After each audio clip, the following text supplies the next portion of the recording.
घर गृहस्थ में सुख शांति आ जाएगी, बरकत आ जाएगी, वो संदेश आपको यहाँ सुनने को मिलेगा। अब हमारे राष्ट्रीय उपदेशक जी इस जन जागरण यात्रा में बिहार, पश्चिम बंगाल, बिहार, उत्तर प्रदेश होते हुए हरियाणा में विभिन्न जिलों में कार्यक्रम, आगे लगाओ कुर्सी, लाइन तो खाली है, 2 लाइन लगाओ आगे। कार्यक्रम करते हुए अपने यहाँ हिसार में बाबा के गुरुदेव जी महाराज का संदेश लेकर के आए हैं। यहाँ हिसार पधारने पर जय गुरुदेव संगत की तरफ से एवं नगर निवासियों की तरफ से राष्ट्रीय उपदेशक जी का फूल माला से स्वागत कर रहे हैं। राम लखन जी आइए। उनको काहे परेशान करें, अरे फिर भी पुराने हैं और फूल माला तो पहनाएंगे, कर ही देंगे, इतनी सेवा कहीं करें। बैठने दीजिए, आराम से बैठेंगे, आराम करें। बताए इनको क्या करना है, समझ ही नहीं पाएंगे। जय गुरुदेव।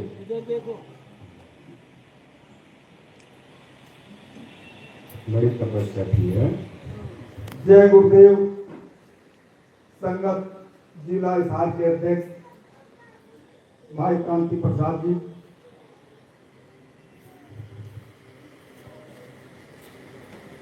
इधर से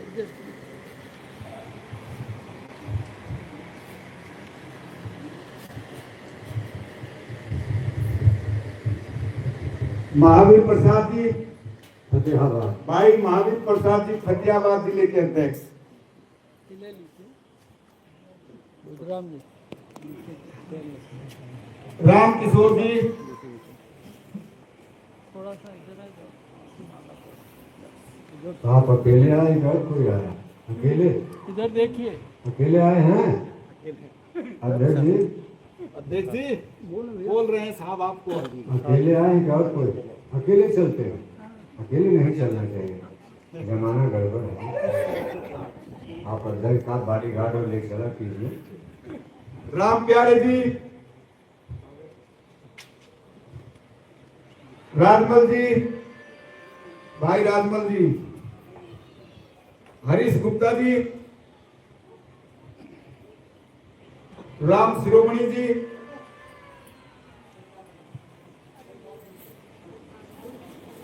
साइड से इधर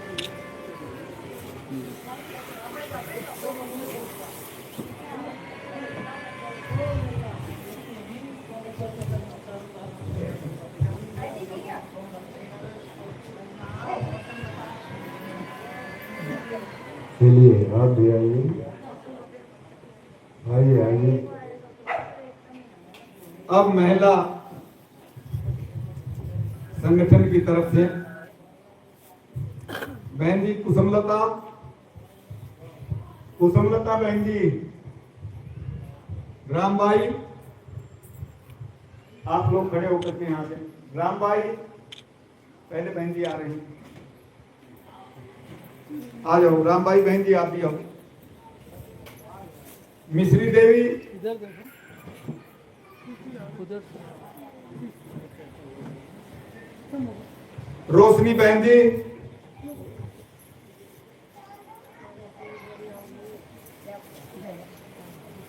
कमला बहन जी,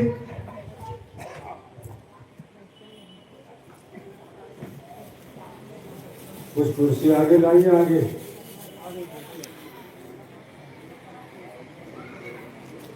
बन जाओ।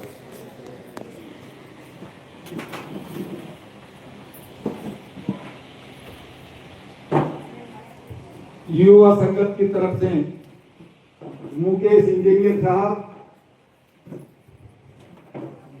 मुकेश इंजीनियर साहब, नहीं बैठ जाओ कुर्सी, बहन जी यही बैठ जाओ। अब जा करो कुर्सी। कुर्सी का झगड़ा चल रहा है। इधर लगा दे, तार अपना निकाल लीजिए, नहीं तो भी तार और टूट ही जाएगा। और इधर लगाइए कुर्सी लाइन से, और इधर कीजिए। चलिए, हो गया, अब आपका हो गया, काम आपका हो गया। जय गुरुदेव। और लगाओ 2 कुर्सी, हम 2 कुर्सी और आगे लाएंगे।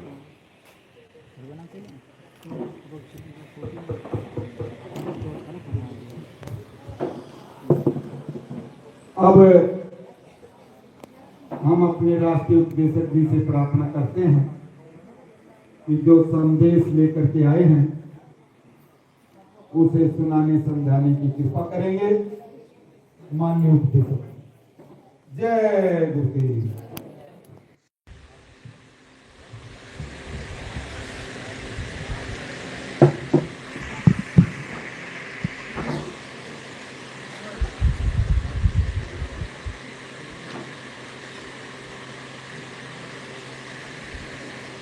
और एक नहीं है।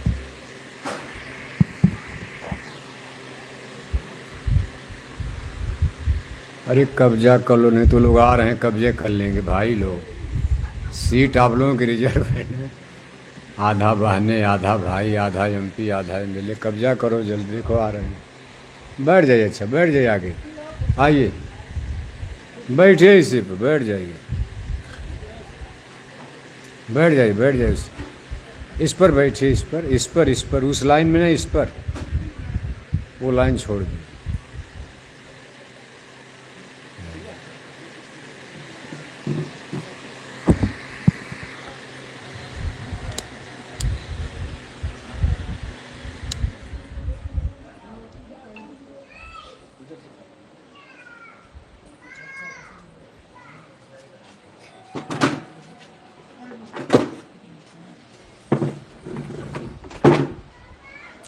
आप सभी लोग प्रेम से परम पिता परमेश्वर कुल मालिक महाप्रभु के पावन नाम को याद करें।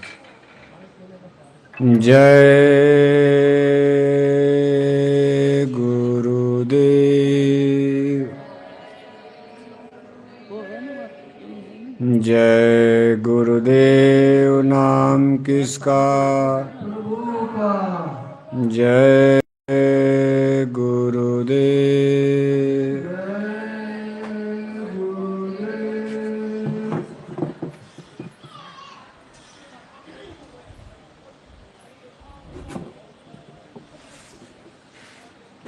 परम पूज्य स्वामी जी महाराज, हमारी संस्था के प्रमुख संस्थाध्यक्ष, वक्त के सतगुरु पूज्य हुजूर महाराज जी, आज के इस सत्संग समारोह में भाग ले रहे सभी सम्मानित सत्संग धर्म प्रेमी भाई बहनों, प्यारे बच्चों, आज आपके इस नगर हिसार में हरियाणा प्रदेश जय गुरुदेव धर्म प्रचारक संस्था मथुरा की तरफ से धर्म और अध्यात्म का सार्वभौमिक शाश्वत सनातन संदेश होने जा रहा। धर्म और अध्यात्म वह ज्ञान विद्या बोध है, वो शिक्षा है जिसको जान करके समझ करके हम अपनी आत्मा का कल्याण कर सकते हैं। संसार के जितने सामान पदार्थ हम आप अपनी नज़रों से आँखों से देख रहे हैं, ये सब माया की छाया है। अगर ये सारे सामान पदार्थ हमको मिल जाएं तो इससे हमारी शरीर की रक्षा तो हो जाएगी, लेकिन इस संसार और संसार का कोई सामान पदार्थ, कोई भी ज्ञान विद्या बोध, चाहे स्कूल कॉलेज यूनिवर्सिटी आप कुछ भी पढ़ लो, आत्मा की रक्षा नहीं हो सकती। जीवात्मा के कल्याण का, जीवात्मा की रक्षा का इस संसार में बस एक ही उपाय है, धर्म और अध्यात्म की शरण लिया जाए, धर्म और अध्यात्म के ज्ञान बोध को प्राप्त किया जाए। लक्ष्य आत्मा के कल्याण का है, आत्मा की रक्षा और हिफाजत का है। शरीर की रक्षा तो अमीर गरीब राजा प्रजा सबकी हो रही, कोई मजदूरी करके, कोई बिजनेस करके, कोई नौकरी करके, कोई अमीरी में कोई गरीबी में जीवन सबका बीत रहा। और ऐसे ही अनगिनत पीढ़ियां बीत गई, खाते पीते सोते सबका जीवन किसी न किसी तरह से गुजर बसर हुआ। लेकिन भाग्यशाली वही लोग थे जो अपनी आत्मा का भी कल्याण कर गए। ऐसे कुछ नाम दुनिया में आते, कल्याण तो बहुत लोगों का हुआ होगा, लेकिन इतिहास के पन्ने में कुछ लोगों का नाम आता है। कबीर साहब का, नानक जी महाराज का, दादू साहब, दरिया साहब, मीराबाई, सहजोबाई, भीखा साहब, बुल्ला साहब, स्वामी विवेकानंद, दयानंद सस्ती, धर्म गुरु शंकराचार्य, व्यास, वशिष्ठ, वाल्मीकि, तमाम ऋषि मुनियों का नाम हम लोग पढ़ते हैं। ये लोग ऐसे पुरुष हुए जो इस संसार में जन्म लेकर शरीर की रक्षा के साथ साथ अपनी जीवात्मा के लिए भी कुछ कमाई किया, कुछ मेहनत किया। इसीलिए आज इन लोगों का नाम इतिहास में बड़े प्रेम से लिया जाता। राजे महाराजाओं का भी नाम हम लोग पढ़ते, लेकिन राजे महाराजे केवल धन दौलत, किला महल, इस संसार को बनाने बिगाड़ने में ही जीवन खपत कर दिया। इसलिए उनका कोई बड़ा इम्पोर्टेंस, बड़ा महत्व नहीं माना जाता। हमारे आदर्श पुरुषों में राम, कृष्ण, इन लोगों का नाम इसीलिए सम्मान से लिया जाता। राम भी राजा हुए, लेकिन प्रभु श्री रामचंद्र जी ने धर्म, अध्यात्म, उसका स्वयं अनुपालन किया, जमाने को शिक्षा भी दिया कि भाई आप भी धर्म को मत छोड़ना, चाहे कुछ भी बन जाओ। अब भगवान राम से बड़ा राजा कौन हो सकता? राजा हैं, अयोध्या के राजा बन गए हैं, लेकिन जनता को शिक्षा दे रहे हैं कि भाई धर्म मत छोड़ना। आज देखो, आदमी मामूली धन दौलत कमा लेता, लोग धर्म को छोड़ने की ठान लेते हैं, हटाओ धर्म वरम। कोई आदमी मामूली गांव में मास्टर भी बन जाता, वो भी धर्म और अध्यात्म से दूर होने लगता। आप भी अपने जीवन में विचार करते हो, आज आपके पास हिसार में बड़ी बड़ी कोठी बन गई, हवेली बन गई, आपके पास बढ़िया बढ़िया कपड़े, बढ़िया बढ़िया भोजन मिलने लगा। इसका ये मतलब नहीं कि आपके दुखों का अंत हो चुका है और आपको धर्म अध्यात्म से कोई मतलब नहीं है। मैन इज मार्टल, ये मृत्यु लोक है। नेचुरली कॉन्स्टिट्यूशन ऑफ गॉड, यहाँ उस क्रिएटर का, करतार का, परमात्मा का, ईश्वर का कानून बना हुआ कि एक दिन आपको हिसार छोड़ना है। चाहे आप कितनों अंग्रेजी पढ़ो, चाहे कितनों बड़े डॉक्टर बन जाओ, इंजीनियर बन जाओ।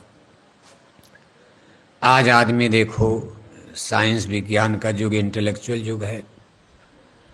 आज आदमी का बनाया जहाज चंदा मामा तक जा रहा। सबके हाथ में इंटरनेट, कंप्यूटर, मोबाइल है, दुनिया मुट्ठी में है। हेलीकॉप्टर, हवाई जहाज सब बन गया। बढ़िया बढ़िया सड़कें हैं, बढ़िया बढ़िया स्कूल, अस्पताल, बड़े बड़े बंदरगाह बने हैं, सब कुछ सुख है। खाने पीने की भी अब कोई बहुत ज़रूरत, तकलीफ नहीं है। खाने पीने की इतनी सुविधा कि आपको करना धरना कुछ नहीं। दिन भर बैठ करके टीवी देखना, मोबाइल देखना, और दिन भर बकरे की तरह कुचुर कुचुर कुचुर कुचुर खाते रहना। अचौड़ी, कचौड़ी, पकौड़ी, सले, समोसा, जलेबी, घर में कोई कमी है? एक जमाना था इसी सिरसा में, बाप दादे दिन भर हल बैल लेकर के खेत में रहते थे। दिन भर शरीर से पसीना गिरता था। माताएं बहनें भोर में आटा चक्की चलाती थी, मूसल लेकर के ओखली में धान कूटती थी।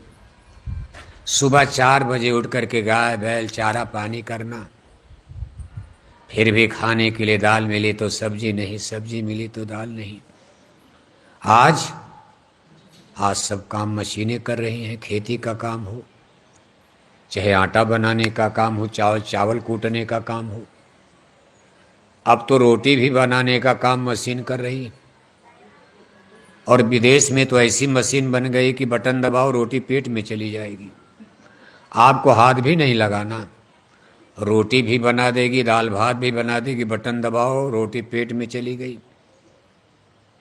इतना सुख, सब कुछ हो गया, लेकिन आपके दुखों का अंत होता नजर नहीं। सब बेचैन हैं। एक नई समस्या आपको घेर रही है। अब हम लोगों का सामना बीमारियों से हो रहा है।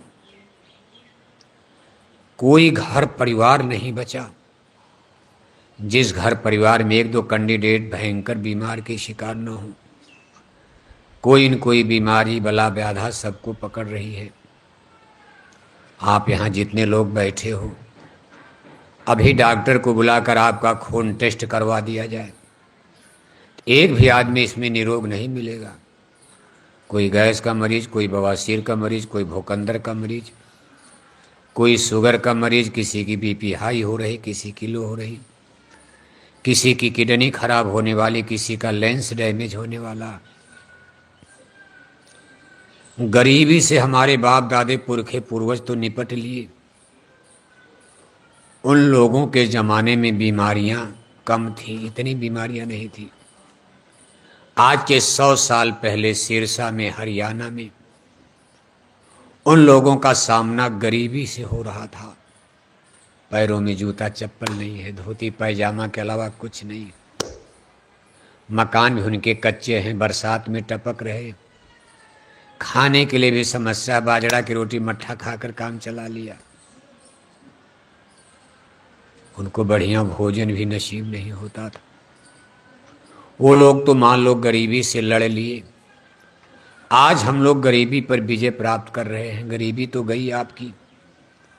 सबके पास बढ़िया का एक जूता चप्पल को कौन कहे, सबके घर में कोठरी जूता चप्पल की अलमारी रखी है। हर रोज आप अपना जूता चप्पल बदलते हो। हर घर में जाओ आप, कितना जूता चप्पल, कितना कपड़ा, कितना सब कुछ। डलिया में भर करके कहीं सब्जी रखी है, कहीं फल रखा, किस्म किस्म का अनाज, किस्म किस्म का फल, किस्म किस्म की सब्जी, किस्म किस्म के कपड़े, सब कुछ है। कोठी हवेली भी आपकी जो कभी बड़े बड़े शहरों में बनती थी कोठियां, जैसे चंडीगढ़ में, दिल्ली में, वो उससे अच्छी अच्छी कोठी आज हिसार में नजर आ रही। लेकिन कुल मिलाकर के हमारी एक समस्या आ गई है। अब हमारा आपका मुकाबला बीमारी से होने जा रहा है। इस पीढ़ी को, नई पीढ़ी को, इस नई जनरेशन को लड़ना है बीमारियों से। गरीबी से लड़ना तो आसान था, लेकिन बीमारी से लड़ना बड़ा कठिन है। बीमार हो गए, भरी जवानी में चारपाई गिर जाओगे, कौन सी लड़ाई लड़ोगे आप? शरीर से ही तो लड़ाई लड़ना है। चाहे गरीबी से लड़ो, चाहे पाकिस्तान से लड़ो, चाहे चीन से लड़ो, चाहे किसी मुसीबत तकलीफ अपने दुश्मन से लड़ो, लेकिन जब शरीर ही बीमार हो जाएगा तब कौन लड़ाई लड़ोगे आप? इसलिए आने वाली पीढ़ियों के लिए बहुत बड़ी समस्या। हम लोग तो बीच भाग में हैं। गरीबी जा रही है, बीमारियां आ रही, हम लोग सेंटर में हैं, बीच में हैं। अभी पूरी गरीबी भी नहीं गई, अभी पूरी बीमारी का समय भी नहीं आया। हम लोगों का जो टाइम पीरियड है, दोनों का मध्यकाल है। गरीबी जा रही है, बीमारी आ रही है। हमारा आपका जीवन तो चलो किसी तरह इन किन प्रकार बीत जाएगा, इसके बाद जो पीढ़ी आ रही है वो सीधे बीमारियों में प्रवेश कर जाएगी। ऐसी ऐसी बीमारियां जो कभी बुढ़ों को लगती थी बुढ़ापे में, 10 साल 15 साल के बच्चों को बीमारियां धीरे धीरे घेर रही हैं। छोटे छोटे बच्चों की किडनी खराब हो रही, छोटे छोटे बच्चों की आंख पर चश्मा लग रहा। बताओ शादी कैसे होगी? अभी बच्चे की उम्र 10 साल 12 साल, और कह रहा कि हमको तो दिखाई नहीं देता, चश्मा लगाओ। अब कौन अपनी बेटी की शादी करेगा बताओ, जिसको दिखाई नहीं दे रहा 10 साल में आंख खराब हो गई, फेफड़े में बीमारी, हार्ट की बीमारी। छोटे छोटे बच्चों को हार्ट की बीमारी, उनके हार्ट में छेद हो गया, हार्ट ही पंचर हो रहा, कोई और बीमारी लग गई। बड़ी बड़ी बीमारियां। वैसे इसमें विज्ञान, इसमें भी मेडिकल कॉलेज, तमाम पीजीआई, तमाम अस्पताल, सब कुछ। लेकिन जितने बड़े डॉक्टर, जितने बड़े अस्पताल, उससे बड़ी बीमारी खड़ी हो गई। तू डाल डाल मैं पात पात, यानी कुल मिलाकर ये संसार की गुत्थी सुलझने वाली कोई न कोई समस्या आपकी यहां बनी रहेगी। मान लो आपके घर में गरीबी न, बीमारी भी ना हो, क्या आप सुखी हो? जिसके घर में गरीबी भी नहीं है, सब कुछ है और बीमारी भी नहीं, उससे जाकर के मिलो, उसकी एक अलग समस्या है कि महाराज घर में कोई बच्चे औलादे नहीं है, सब कुछ है लेकिन बेटा बेटी नहीं कोई पैदा हो जाता। कहते महाराज अब तक तो बेटा की बात, अब कोई बेटी पैदा हो जाती कम से कम। किसी की कोई समस्या, किसी कोई मुकदमा कचहरी में फंसा पड़ा, उसकी वही समस्या है। यानी कुल मिलाकर के देश ही समस्या का है। हम लोग ऐसे देश में आकर के फंस गए हैं जहां समस्याओं का निदान खोजते खोजते भगवान राम भी हार थक करके चले गए। सब कुछ किया उन्होंने देश और समाज के लिए। जब अयोध्या में राजा बनकर बैठे थे, धोबी समस्या बन गया। धोबी अपनी औरत को मार रहा, कहा मैं राम नहीं हूं, तू रात भर कहां थी? तू रात भर किसके घर में थी? अरे भाई हमको देरी हो गई, अपना हमने वहां रात बिता लिया जजमान के यहाँ। अरे कहा तू एक रात उसके घर में रही हमको छोड़कर। मैं राम नहीं हूं कि 1 महीना सीता लंका में रावण के पास रही, राम ने ला करके सीता को रानी बना लिया। सीता का क्या धर्म है? वो अबड़ांग बड़ांग बोल दिया। भगवान राम भेष बदल कर घूम रहे थे सीआईडी बनकर। अब उस समय ऐसा था कि राजा लोग सीआईडी बनकर रात में घूमते हमारी प्रजा को। अब राजा के सामने जनता तो सीधे डर के मारे बोलेगी नहीं, लेकिन अपने घर का किवाड़ बन करके कुछ कहेगी, सुन लिया जाएगा, जनता को कोई तकलीफ तो नहीं। धोबी को राम से समस्या थी। समस्या क्या थी? उसको सीता पर शंका थी कि राम ने सीता को फिर अपनी रानी बना लिया जब 1 महीना लंका में रावण के पास रही, जबकि सीता जी की अग्नि परीक्षा हो चुकी थी।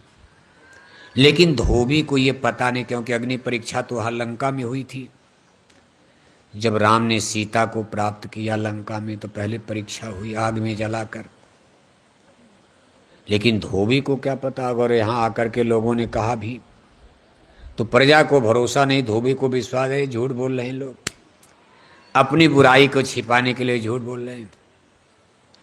राम ने सीता को जंगल भेज दिया था। बताओ आप, 14 बरस तो जंगल में ही रहे। इसके बाद कितनी लड़ाई युद्ध करने के बाद किसी तरह राजा बने। कुछ ही समय बीता, फिर सीता को जंगल जाना। राम की समस्या जरा देखो आप। अब राम से बड़ा दुनिया में कौन हो सकता, जिनको हम लोग भगवान कहते। कहा मुनि वशिष्ठ से पंडित ज्ञानी, शोध के लगन धरी, लेकिन सीता हरन मरन दशरथ का वन में विपद परी, कर्म गति टारे ना ही टरी। सारी समस्या वैसे उनको भगवान मान लिया गया। भगवान के लिए समस्याएं तो कोई बड़ी चीज नहीं है, लेकिन फिर भी मनुष्य में ही तो आए थे। उनका जीवन धारा देखो, जब ऐसे लोगों के सामने राजा बन गए, राजा की रानी जंगल में हो,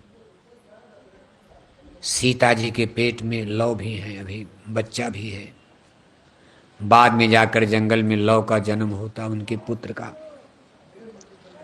ऐसा राजपाट महल में सुख मिलेगा?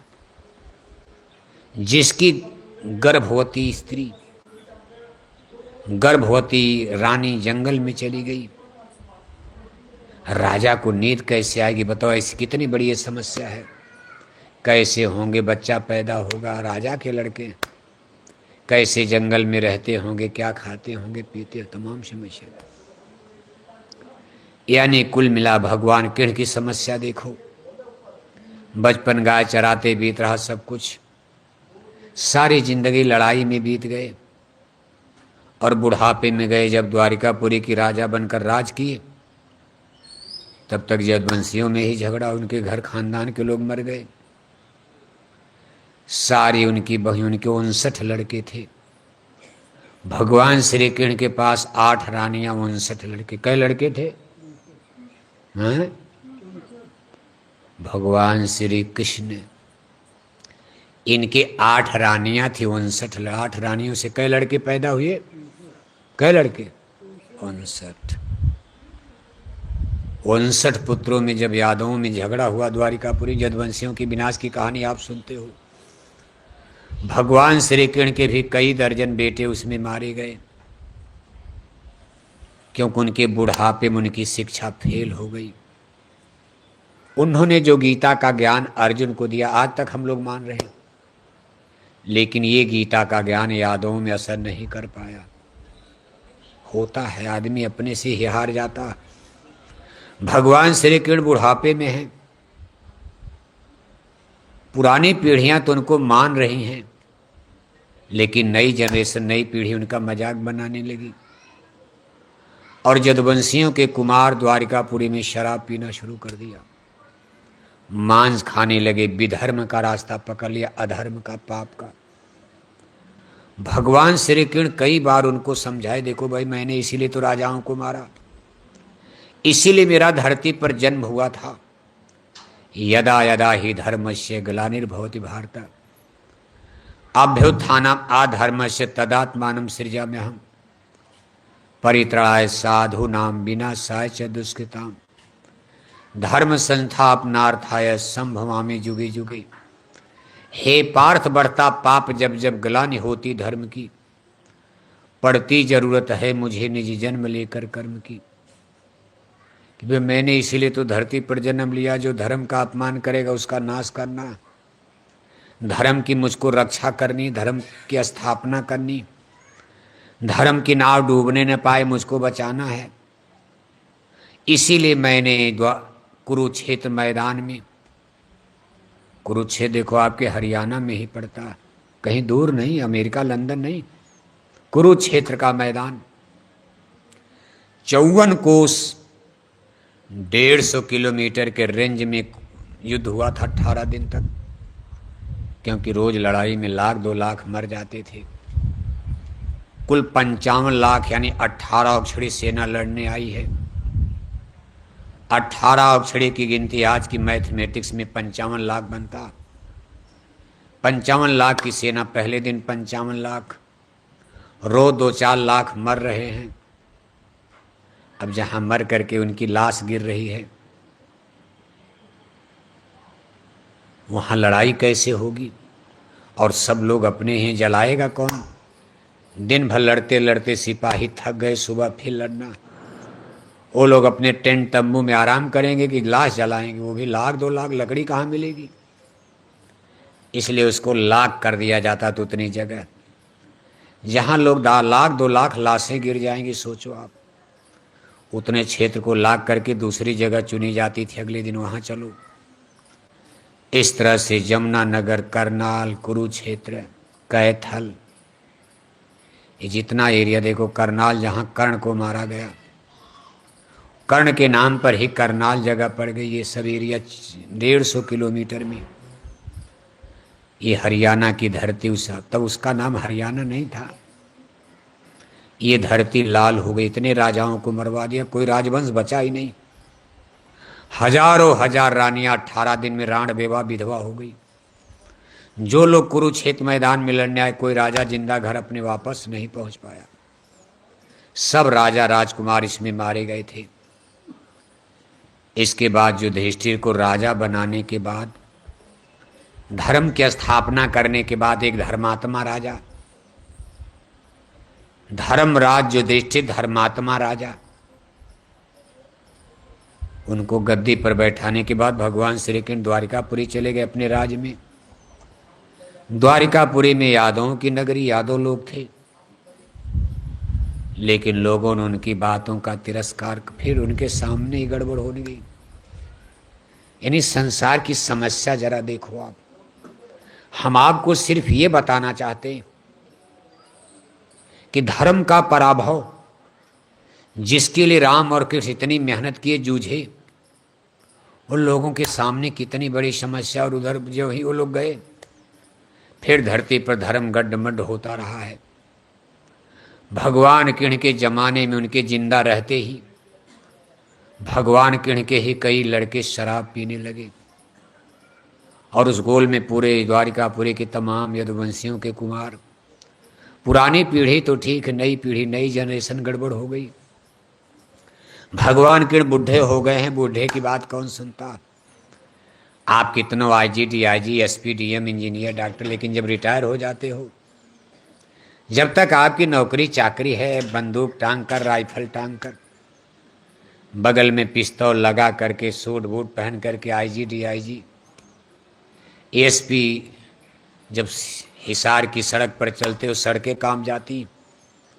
लेकिन आज एसपी साहब, आईजी साहब, डीआईजी साहब रिटायर हो गए, चारपाई पर अपने बंगले में पड़े हैं, कौन पूछता। एक जमाना था उनको पूरा हिसार सलूट दागता था, सलामी दी जाती थी, लेकिन अब अपने ही बंगले में पड़े हैं, कोई पूछ रहा है, कोठी उनकी है। तमाम प्रधानमंत्री, राष्ट्रपति, मुख्यमंत्री रिटायर होकर अपने बंगले, कौन पूछता। इसी तरह से बुढ़ापे में आप बूढ़े माँ बाप को नई बहू बेटे पूछते हैं। आप भी समस्या से जूझ रहे हो अपने घर में ही। आपने ही हिसार में कोठी बनाई, आप ही ने जमीन बगीचा बनाया, सब बनाया, कार मोटर खरीदा। आज आप नौकरी से रिटायर होकर बुढ़े हो गए। अब आप अपने बहू बेटों को सलाह दो तो आपको डांटते हैं, अरे दादा चुप रहो, चुप रहो, आपका जमाना गया, जो दूसरा जमाना था, नया जमाना आ गया, अब अंग्रेजी का युग है। बहू बेटे आप ही की बनाई कोठी में रह रहे, लेकिन बूढ़े माँ बाप को वृद्धाश्रम में भेजा जा रहा। जाओ बूढ़ा, गंगा में डूब के मर जाओ, किसी साधु महात्मा के आश्रम में चले जाओ, जाओ वृद्धाश्रम में चले जाओ, क्योंकि अंग्रेजी वाली बहू की, इस बुढ़िया सास की टट्टी उठाने वाली। हिंदी वाली बहू तो टट्टी पेशाब उठा देती थी किसी जमाने में, हिसार में भी उठाती थी, सिरसा में भी उठाती थी, पंजाब में भी उठाती थी। लेकिन मॉडर्न युग में अंग्रेजी वाली बहू आपकी टट्टी उठाएगी, जहर दे के बुढ़िया को मार डालेगी, भगवान जल्दी मर जाए, काम खत्म, कौन टट्टी उठाएगा, फर फर पर पर अंग्रेजी बोल रही। जमाना कैसे बदल जाता, सबकी अपनी अपनी समस्या। आज भगवान कृष्ण के सामने समस्या खड़ी है, उन्हीं के घर परिवार वाले, खानदान वाले, जिसके लिए उन्होंने इतनी बड़ी मेहनत किया, आज वही लोग उनका तिरस्कार कर, उनके गीता का ज्ञान, आज भी हम लोग गीता का ज्ञान पढ़ते हैं, लेकिन भगवान कृष्ण के घर परिवार वालों पर गीता के ज्ञान का कोई असर नहीं। शराब पीने लगे, मांस खाने लगे, बहुत समझाया, कौन सुनता है सत्संग उससे जब बुद्धि पागल हो जाए। आज हिसार में हिंदी, अंग्रेजी, physics, chemistry, math, algebra, geology, botany, सत्संग उत्संग सुनने के लिए कोई तैयार है? जैसे कहीं आग लगी, पूरा हिसार भागा जा रहा। इनसे कहो बाबा जरा ठहर जाओ कुछ देर, धर्म कर्म। अरे बाबा हमको फुर्सत नहीं। फुर्सत कब मिलेगी? जब मौत के कुएं में गिर जाओगे, जिस दिन मर जाओगे। और मरना सबको है। एक राजा था, एक रानी। मर गए राजा, मर गए रानी, हो गई खत्म। सबके किस्से कहानी एक दिन खत्म होने वाले। हमारा भी खत्म होगा, आपका भी खत्म होगा, प्रधानमंत्री, मुख्यमंत्री, सबका खत्म होगा। लेकिन जब तक आदमी जिंदा है उसको फुर्सत है नहीं सही बात सुनने की। मालूम पड़ता पूरी दुनिया का ठेका लेकर पैदा हुए हो।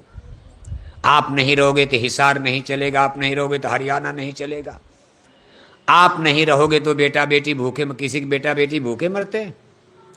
जिसके माँ बाप मर गए उसके बेटा बेटी कोठी बना लेते हैं। जब तक माँ बाप जिंदा हैं झोपड़ी में रहे, माँ बाप मर गए बेटा बेटी कोठी में रह रहे हैं। क्या सबका मालिक तो कोई और है। लेकिन कुल मिलाकर के देखो लोग नहीं माने। तब भगवान श्री कृष्ण ने सत्संग की महिमा बहुत बड़ी बताई जाती। 60 सुधरें सत्संगत पाई। भगवान श्री कृष्ण ने एक सत्संग का आयोजन द्वारिकापुरी में किया कि हो सकता सत्संग के द्वारा लोगों के सुधार हो जाए। Good idea, good behaviour, good thinking. सत्संग के द्वारा आदमी का सुधार होता, अच्छे विचार, अच्छे चिंतन, अच्छी सोच पैदा होती। और उस सत्संग सभा में महात्माओं को निमंत्रण दिया। इसकी अगुवाई ऋषि दुर्वासा ने किया, जो भगवान श्री कृष्ण के आध्यात्मिक गुरु भी थे। भगवान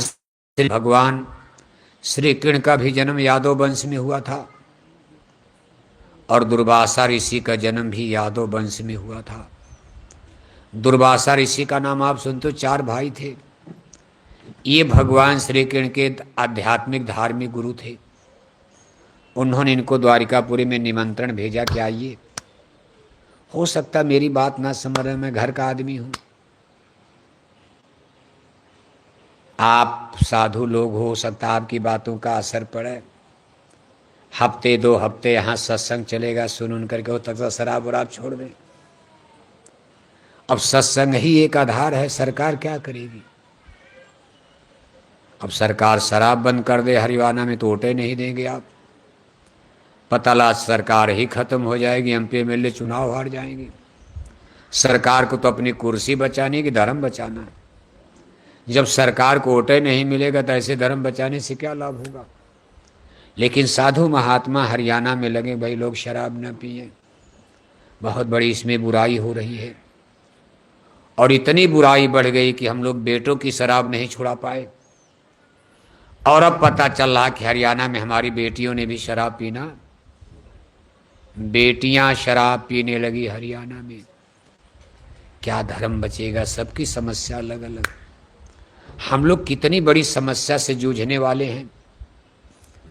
अभी गांव में तो नहीं, लेकिन बड़े बड़े शहर जहां यूनिवर्सिटीज हैं, विद्या के सबसे बड़े ज्ञान के केंद्र, बेंगलोर, हैदराबाद, चेन्नई, बंबई, दिल्ली, आपका चंडीगढ़, बड़े बड़े यूनिवर्सिटी में बेटियों ने शराब पीना।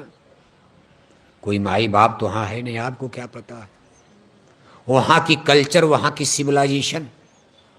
अब इसमें बेटियों का क्या दोष है? माँ बाप का भी क्या दोष? माँ बाप को क्या पता यूनिवर्सिटी में शराब चलती है? माँ बाप से तो ये कहा गया भाई बेटी बचाओ, बेटी पढ़ाओ, बेटियों को भेजो, ये भी इंजीनियर बने, डॉक्टर बने। माँ बाप तो इसके लिए भेजते। लेकिन कितना बड़ा धोखा हो गया यूनिवर्सिटी में शराब। यूनिवर्सिटी में शराब कहाँ से आ गई? और आज हमारी तमाम बेटी, सबकी बात हम नहीं कर रहे, एक ही मछली तालाब को गंदा कर देती। बुराई जब बढ़ती है तो बड़ी तेजी से बाढ़ का पानी चलता, बुराई तेजी से चलती। अच्छाई लाने में तो बहुत समय लग जाएगा, लेकिन बुराई को फैलने में देरी नहीं लगती। पहले हरियाणा में पुरुष लोग भी कम शराब पीते थे। उस समय रोका गया होता तो आज़ादी के बाद ये मान जाते। जिस समय हमारा देश आज़ाद हुआ तब हरियाणा में ज़्यादा लोग हुक्का पीते थे। क्या पीते थे? गुड़ गुड़ गुड़ गुड़ गुड़ गुड़ गुड़ गुड़। अब आपके हरियाणा में देखो जाट चौधरी की ज़्यादा रहते हैं। जाट जाट जानते हो ना। अब इसमें भी कई लोग जाट बैठे होंगे, क्यों बलबीर भाई? हैं? बलबीर सिंह, महावीर। महावीर सिंह, इसमें भी बहुत जाट लोग बैठे होंगे। जिस दिन देश आज़ाद हुआ 1947, उसमें हरियाणा के में ज़्यादा लोग हुक्का पीते थे, शराब कम पीते थे। अगर उस समय इसको रोका गया होता तो सब लोग शराब छोड़ देते। लेकिन धीरे धीरे पीते पीते पुरुष, छोटे छोटे बच्चे अब पीने लगे। कक्षा 10 पास नहीं कर पाए, शराब पीना शुरू कर दिया। माँ बाप के चोरी चोरी जंगल में जाके गांजा पी रहे, कोकीन, हीरोइन, अफीम खा रहे, नशीले पदार्थ। और उससे भी बुरा हो गया कि बेटियों ने भी शराब पीना शुरू कर दिया। अगर नहीं रोका जाएगा तो आगे गांव गांव में बेटियां शराब पीने लगेंगी। आप क्या कोई एमपी हो गई? अब किसी की बेटी एमपी हो गई, शराब पिएगी, मान कुछ कर पाओगे उसका आप? वो मुख्यमंत्री हो गई, मान लो चंडीगढ़ में सीएम बन गई, बेटियां भी सीएम पीएम सब बन रही। मान लो मुख्यमंत्री बनकर किसी की बेटी शराब पीने लगे, आप मुख्यमंत्री को रोक पाओगे आप? किसी की बेटी हिसार में कलेक्टर बनकर आ गई, है बेटी, और वो शराब पी रहे, कलेक्टर को कौन मना करेगा? किसी की बेटी एसओ बन गई, एसपी बन गई, डीएम, उसके बगल में रिवॉल्वर हो, शराब पी गया, आप क्या करोगे आप? उनको इतना बड़ा राइट और अधिकार मिल रहा है, आप कुछ बोल नहीं पाओगे। लेकिन इसका अंजाम क्या होगा? धर्म कर्म सब नष्ट हो जाएगा। फिर कितनों सत्संग सुनाया जाएगा, फिर ये सत्संग और संग असर करने वाला? सत्संग तो एक होम्योपैथी दवा है, लेकिन अगर कैंसर हो जाएगा तो उसमें होम्योपैथी दवा असर करने वाली है? तब तो ऑपरेशन करो, चीड़ो फाड़ो, तब भी कैंसर जल्दी ठीक होने वाला। सत्संग की एक सीमा है। सत्संग दुनिया को कुछ ज्ञान तो देता, संतों महात्माओं का सत्संग कुछ लोगों पर तो असर कर देता, लेकिन जिनका मर्ज कम है, जिनके अंदर बुराई कम है। लेकिन अगर बुराई के कुएं में ही आदमी गिर गया तो हाँ, कितनों रामायण गीता सत्संग सुनाओ, कुछ अंतर पड़ने वाला है? कहा मूर्ख हृदय ने चेत जो गुर मिले बिरंच सम। ब्रह्मा भी आकर के उनको सत्संग सुनाए, वो समझने वाले। तब भगवान का दूसरा नियम होता है, यहां धरती पर प्रलय आती है। जब सत्संग की जड़ी बूटी दवा फेल हो जाती सुधार करने में, तब धरती पर प्रलय की स्थिति बनती है। गांव में एक कहावत कही गई कि आदमी दो चीज से मानता। आप गांव में कहते हो या तो माने बात से और नहीं तो माने हैं? बोलो हरियाणा में क्या कहते हो? अब हम तो नहीं बोलेंगे, देखो मशीन लगी, लोग कहें क्या गड़बड़ बोल रहे हैं। या तो माने बात से और नहीं तो माने, तब भगवान को दूसरी दवा का प्रयोग करना पड़ता है, मानने वाले नहीं है। तब भगवान कहते भाई देखो ये लोग इस जन्म में सुधरने वाले, ये मर जाएंगे। लेकिन हरियाणा के लोग शराब छोड़ने वाले, ये मर जाएंगे। लेकिन मांस मछली अंडा छोड़ने वाले, ये मर जाएंगे। लेकिन ये बुराई पापाचार दुराचार छोड़ने वाले, तब भगवान कहते हैं इनको खत्म कर दिया जाए, मत सत्संग सुनाओ इनको। और तभी धरती पर प्रलय आती है, जिसमें आप तमाम किस्म की प्रलय, राम की प्रलय अलग है, कृष्ण की प्रलय अलग है। वो प्रलय थी। महाभारत में सब राजा महाराजा मारे गए, प्रलय थी। लंका में रावण कुल खानदान नष्ट हुआ, वो प्रलय थी। आज की प्रलय अलग है, बाढ़ है, कहीं सूखा भी। आपने हरियाणा में बाढ़ नहीं देखा। आप कहोगे महाराज हमारे हिसार में कैसे बाढ़ आएगी, यहां तो कोई नदी नहीं है। आपको नहीं मालूम पहाड़ में बाढ़ आ रही है, बताओ। 10-10 हजार फुट ऊंचे पहाड़ में बाढ़ आ गई। इस समय हिमालय की दुर्दशा हो रही। कभी कोई सोचता नहीं था कि पहाड़ में बाढ़ आएगी, क्योंकि सब पानी तो नीचे आता है मैदान में। लेकिन आज जम्मू कश्मीर डूब रहा है, हिमाचल डूब रहा, उत्तराखंड बह रहा। क्यों? उसको देवभूमि कहा गया है उत्तराखंड।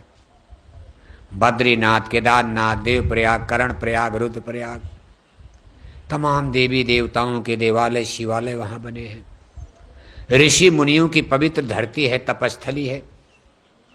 लेकिन आज वहां जाकर के लोग मंदिर के बगल में होटल वार क्लब, बड़े बड़े होटल रेस्टोरेंट बना, उसी में शराब पी रहे। बताओ आप, जहां कभी लोग यात्रा करने जाते थे तपस्या पैदल पैदल, चारों धाम करने जाते थे, भाई तपस्या कर लेंगे मुक्ति मिल जाएगी।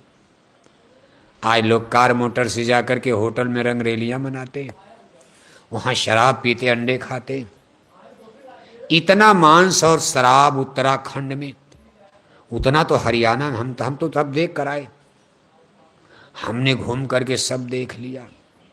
हिमाचल गए, उत्तराखंड गए, पिथौरागढ़ गए, रानी खेत गए, अल्मोड़ा गए, टिहरी गढ़वाल गए, नैनीताल गए, सब देख लिया। इतना मांस और शराब हरियाणा में नहीं चलता जितना उत्तराखंड में चलता। जहां हिंदुओं की पवित्र धरती बद्रीनाथ, केदारनाथ, माता गंगा का उद्गम स्थान गंगोत्री, माता जमुना का उद्गम स्थान जमुनोत्री, सब उत्तराखंड में ही है। रुद्रप्रयाग, कर्णप्रयाग, देवप्रयाग, ऋषिकेश, सब कुछ उसी में, हरिद्वार। लेकिन आप जा करके देखो, इतना अंडा, इतना शराब, और उनको कितनों सत्संग सुनाया जाए। वैसे राधा स्वामी मिशन के धर्म गुरुओं ने हिमाचल में, पंजाब में, हरियाणा में, उत्तराखंड में बहुत शाकाहारी धर्म का संदेश। सच्चा धर्म तो शाकाहारी, वेजिटेरियन लाइफ सिस्टम। सनातन धर्म इसी को कहा जाता, शाकाहारी धर्म को। धर्म कभी मांसाहारी होता है? भगवान राम ने कभी मांस खाया था? जोर से बोलो, भले अपने खाते रहो। राम को अपनी गोल में मत लेना, नहीं तो और डंडा बजेगा और बाढ़ आएगी। राम को बदनाम मत करना। भगवान राम ने कभी मांस खाया था? भगवान जोगेश्वर श्री कृष्ण जी मांस खाते थे? स्वामी विवेकानंद जी मांस खाते थे? स्वामी दयानंद सरस्वती मांस खाते थे? रामायण, गीता, वेद, भागवत, शास्त्र, पुराण में कहीं मांस खाना लिखा है? लेकिन हिसार के हिंदू लोग खा तो रहे हो आप। मान लो कम खाते होंगे, मान लो हरियाणा उत्तर प्रदेश से कुछ ठीक लगता है हमको देखने में, हम तो उत्तर प्रदेश के ही हैं। लेकिन हरियाणा में घूमने से यहाँ का आचार विचार, जनता का भाव हमको उत्तर प्रदेश से भी अच्छा लगता है। यानी उत्तर प्रदेश हरियाणा से भी ज़्यादा मछली, अंडा, शराब लोग यूपी में, उत्तर प्रदेश में, जहाँ भगवान राम ने जन्म लिया अयोध्या, भगवान कृष्ण ने जन्म लिया मथुरा, भगवान भोले शिव की नगरी काशी, ऋषि मुनियों का प्रयागराज, सब उत्तर प्रदेश में है। लेकिन उत्तर प्रदेश के लोग हरियाणा से ज़्यादा अंडा और मांस और शराब खाते पीते। हरियाणा से भी बुरा हाल है उत्तर प्रदेश का। और आज स्थिति इतनी डैमेज हो गई है कि पूरे भारतवर्ष का आंकड़ा हम आपको बता, अनुमानित आंकड़ा, अब अभी कोई काउंटिंग, कोई गिनने तो गया नहीं, लेकिन एक अनुमानित आंकड़े के अनुसार आज भारतवर्ष में 80% हिंदू मांसाहारी हो चुके हैं। कै परसेंट? 80% हिंदू मांसाहारी और 20% हिंदू शाकाहारी। जितने हिंदू भारत में शाकाहारी, उसका 4 गुना हिंदू भारत में, मतलब एक हिंदू शाकाहारी तो सामने 4 हिंदू मांसाहारी। ये भारत के हिंदुओं का आंकड़ा चल रहा। बताओ आप, मुसलमानों की बात छो, यहाँ कोई मुसलमान तो है नहीं। आज हमारी सत्संग सभा में कोई मुसलमान नहीं है, सब हिंदू, यानी हिंदू धर्म को ही मानने वाले बैठे हो। भले आप किसी गुरु के शिष्य हो, आप राधा स्वामी जी महाराज के शिष्य हो सकते हैं, आप ऐसे भी गुरुओं के शिष्य हो सकते हैं जिसमें कई लोग जेल में भी हैं। आपके हरियाणा के कई गुरु लोग तो जेल में इस समय हैं। अब क्यों जेल में हैं भगवान जाने, ईश्वर जाने। उनकी परीक्षा की घड़ी है, परीक्षा में पास हो जाएंगे जनता मान लेगी, और अगर परीक्षा में फेल हो जाएंगे तो जनता फिर मानने वाली। क्योंकि जेल में जाना कोई बुराई नहीं है। जेल में तो भगवान श्री कृष्ण ने जन्म लिया था। जेल में महात्मा गांधी गए कितनी बार, जेल में नेताजी सुभाष चंद्र बोस गए कितनी बार, जेल में हमारे गुरु महाराज को भी 21 महीने जेल में रखा कांग्रेस सरकार ने। स्त्री प्रधानमंत्री थी उसमें कांग्रेस पार्टी में, हमारे गुरु जी को भी 21 महीना जेल में। जेल में जाने वाली बात नहीं, कारण क्या है जेल में जाने का। गांधी महात्मा के जेल में जाने का कारण अलग था। सुभाष चंद्र बोस जी जेल में क्यों गए, कारण अलग। कोई चोरी तो किए नहीं थे, देश की आज़ादी लड़े थे। अंग्रेजों को लगा भाई हमारी सरकार खत्म हो जाएगी, जेल में डलवा दिया। लेकिन किसी चोर को जेल में डाला जाएगा, कतली को जेल में डाला जाएगा, दोनों में फर्क होता है। बुराई करके जेल में जाना, तो हरियाणा के कई गुरु देखो इस समय जेल में हैं, हम उन पर कमेंट नहीं कर रहे हैं, लेकिन बहुत से गुरु अभी भी जेल के बाहर हैं। हरियाणा में तो गुरुओं की धरती, बहुत गुरु, नाना पंथ आर्य समाज वालों का है, वैष्णव पंथ वालों का है। इतना बड़ा मिशन राधा स्वामी जी महाराज का, हरियाणा में बहुत बड़ा इनका जाल फैला हुआ। और इन धर्म गुरुओं को हम धन्यवाद भी दे रहे हैं कि कम से कम इन लोगों की मेहनत से तमाम हिंदू, मुसलमान, सिख, ईसाई वेजिटेरियन लाइफ सिस्टम शाकाहारी बन गए, जिसमें सबसे बड़ा मेहनत, सबसे बड़ा कमाल राधा स्वामी मिशन के धर्म गुरुओं ने किया है। उस जमाने में क्या, जो हमारे देश में अंग्रेजों का, ब्रिटानिया हुकूमत, अंग्रेजों का राज चल रहा था, जिसमें महारानी लक्ष्मीबाई की क्रांति 1857 में झांसी में अगड़ाई ले रही थी। उस समय राधा स्वामी मिशन आगरे शहर की पन्नी गली में डेवलप कर रहा था। कितना पुराना में, 1857। और गुरु थे, प्रथम गुरु उस समय थे, देखो, राधा स्वामी जी महाराज, जिनका नाम था बाबा शिवदयाल सिंह जी महाराज। गुरु जी का नाम था शिवदयाल सिंह जी महाराज। क्या नाम था? शिवदयाल सिंह। राधा स्वामी नाम परमात्मा का, जैसे तमाम लोग हिंदू लोग का तो सीताराम। सीताराम का मतलब भगवान का नाम है। सीता माने आत्मा और राम माने परमात्मा। आप राधे श्याम कहते हो, राधा माने आत्मा और श्याम माने परमात्मा। ऐसे राधा स्वामी, राधा माने आत्मा और स्वामी माने मालिक, यानी भगवान परमात्मा। उन्होंने राधा स्वामी नाम तो भगवान का रखा, लेकिन गुरु जी का नाम था बाबा शिवदयाल सिंह जी महाराज। आगरे शहर की पन्नी गली में, आगरा शहर यूपी में है, मथुरा के आगे, खत्री बनिया, हिंदू खत्री बनिया। खत्री माने जिनके पूर्वज छत्री थे। छत्री माने जो लड़ाई करते थे, मिलिट्री पावर, युद्ध लड़ते थे, उनको छत्री, राजपूत। बाद में इनके बाप दादों ने कहा भाई लड़ाई झगड़ा में मजा नहीं, चलो बिजनेस किया जाए। उन लोगों ने बिजनेस शुरू कर दिया तो उनकी एक नई जात बनी, उनको कहते खत्री बनिया। खत्री पंजाबी शब्द, खत्री, ये लोग सिंध की तरफ से, पंजाब से, जहां आज पाकिस्तान है। शिवदयाल सिंह जी महाराज के जो बाप दादे थे, पूर्वज, ये सिंध नदी पार करके भारत में आके आगरा में बस गए थे। उनका नाम पड़ा, एक जाति बन गई खत्री बनिया। पहले छत्री, फिर बन गए बनिया, माने बिजनेसमैन। तो एक नई जाति भारत में जन्म लिया, उसको कहते हैं खत्री बनिया। जातियां ऐसे बन जाती। लोहे का काम करने वाले लोहार हो गए, लकड़ी का काम करने लगे तो कारपेंटर बढ़ई हो गए, सोने का काम करने लगे सोनार हो गए सोनी साहब, चमड़े का काम करने लगे तो चमार हो गए, जूता चप्पल चमड़े का बनाने लगे, खेती का काम करने लगे खेतीहर हो गए, गाय का पालने लगे, दूध निकालने लगे, ग्वाला हो गए, गोपाल हो गए। बाद में उनको यादव अहीर कहा जाने लगा।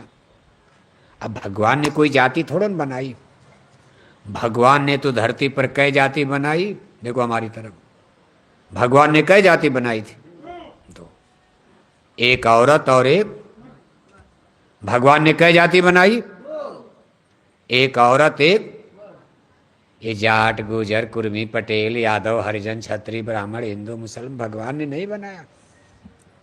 भगवान ने माँ के गर्भ में केवल दो जाति बनाई, एक औरत एक।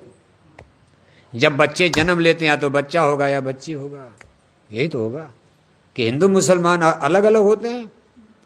जिस दिन बच्चा माँ के गर्भ से जन्म लेता है या तो बच्चा होगा या तीसरी कोई जाति होती है। अब आप उसको जहां डाल दो, हिंदू के घर में बच्चा पैदा हुआ, उसको उसी दिन उठा करके किसी मुसलमान के घर में डाल दो, बड़ा होने के बाद वो क्या बोलेगा? अल्लाह अल्लाह बोलेगा, राम बोलेगा। मस्जिद में जाएगा, अल्लाह खुदा रब्बुल आलमीन बोलेगा, दाढ़ी रखेगा, मुसलमान हो जाएगा। मुसलमान के घर में आज कोई बच्चा पैदा हुआ, उसी दिन धीरे से उठा करके हिंदू घर में डाल दो। जब वो बड़ा हो जाएगा तो अल्लाह बोलेगा, वो मंदिर में जाएगा, टीका लगाएगा, राम राम जय श्री राम बोलेगा। तो ये तो हम आप बनाते बिगाड़ते हैं। भगवान ने कई जाति बनाते हैं, इसलिए इस पर भगवान को दोष मत देना कि भगवान ने जाति बना दिया, धर्म बना दिया। हमने आपने बनाया, हमने आपने बिगाड़ा। भगवान इसमें निष्कलंक है, भगवान पर कोई दोष नहीं जा रहा। और इसी चीज को समझाने के लिए भगवान किसी को भेजते, भाई इनको समझाते रहो, ये भटक गए हैं, भूल गए हैं, समझाओ इनको, बताओ इनको। तो देखो आप आज भगवान किण के सामने समस्या। भगवान श्री कृष्ण द्वारिकापुरी में सत्संग बुलाते हैं, गुरु दुर्वासा को निमंत्रित करते हैं। क्यों भाऊ साहब, बउआ सो गए का? कुर्सी वालों से खतरा है, कुर्सी पर ही नींद आती है। कुर्सी तो गड़बड़ कर रही है, कुर्सी का झगड़ा, कुर्सी के लिए कितनी लड़ाई युद्ध सब चल रहा। तो देखो जब गुरु दुर्वासा ऋषि मुनियों का एक मंडल, प्रतिनिधि मंडल और एक झुंड बना करके द्वारिकापुरी पहुंचे, भाई चलो सत्संग होगा, हो सकता है ये लोग समझ जाएं। अब सत्संग इतने उदंड हो गए थे वो लोग, जब वहां ये लोग पहुंचते तो द्वारिकापुरी के गेट पर, नगर के गेट पर ही कुछ बच्चे खेल बाहर में खड़े थे। इसमें भगवान श्री कृष्ण के भी एक पुत्र थे। अब लड़कों को मजाक सूझी, तो जो भगवान श्री कृष्ण के बेटे थे उनके पेट पर अंदर में कपड़ा लगा के एक तावा बांध दिया, कपड़ा लगा करके, और तावा पेट थोड़ा निकल गया और जाकर महात्माओं से मजाक करने लगा। कहा महाराज आप लोग कहाँ से पधारे हैं? आप लोग महात्मा हैं, भूत भविष्य जानते, अंतर्जामी हैं। अच्छा बताइए ये लड़की, ये स्त्री, इसको बच्चा पैदा होगा कि बच्ची पैदा होगा?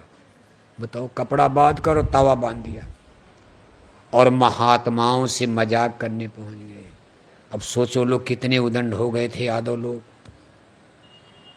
समाज में कितनी बुराई अराजकता फैल गई। साधु महात्माओं को देखकर लोग प्रणाम करते थे, लेकिन साधु महात्माओं का कितना बड़ा तिरस्कार, अपमान। दुर्वासा ऋषि अंतर्जामी, उनका गुस्सा आप जानते हो, क्रोध में आ गए और वो तो जान गए कि ये मजाक कर रहे हैं। कहा जा, इससे जो जन्म लेगा अब उससे तुम लोगों का विनाश हो जाएगा। इससे जिसका जन्म होगा उससे यादवों का नाश हो जाएगा। खबर, लोग घबराए, भगवान कृष्ण को खबर गई। कहा महाराज दुर्वासा ऋषि ने तो श्राप दे दिया। भगवान श्री कृष्ण ने कहा जो होना था हो गया। मुझको इसी चीज का डर था कहीं इनको पाप का घड़ा न भर जाए, वृथा न जाए देरिश वाणी। महात्माओं का वचन अब कभी गलत होने वाला। फिर भी अब क्या सत्संग होगा बताओ आप? पहले ही श्राप मिल गया, अब सत्संग का क्या लाभ है? वही बात आ गई, या तो माने बात से और नहीं तो माने भगवान के ने कहा ये सत्संग वत्संग से मानने वाले अब इन पर डंडा बजा दो। भगवान किण के सामने ही यदुवंशी लोग आपस में लड़ करके सब सरदार, उसमें यदुवंशियों के 56 वंश, जिनको आप 56 कूर 56 वंश कहते हो। जैसे आज भी यादवों में देखो कई वंश होते, हर जात में होता, खूंट अलग अलग गोत्र होता, उसमें यदुवंशियों के 56 गोत्र हुआ करते थे। वृश्चिक वंश, कुकर वंश, भोज वंश, ये तमाम वंश अलग अलग, सब मिलाकर के यदुवंशियों का एक संघ था। सब मिलाकर यादव यदुवंशी, लेकिन उनमें अलग अलग गोत्र थे। भगवान श्री कृष्ण का जन्म वृश्चिक वंश में हुआ था।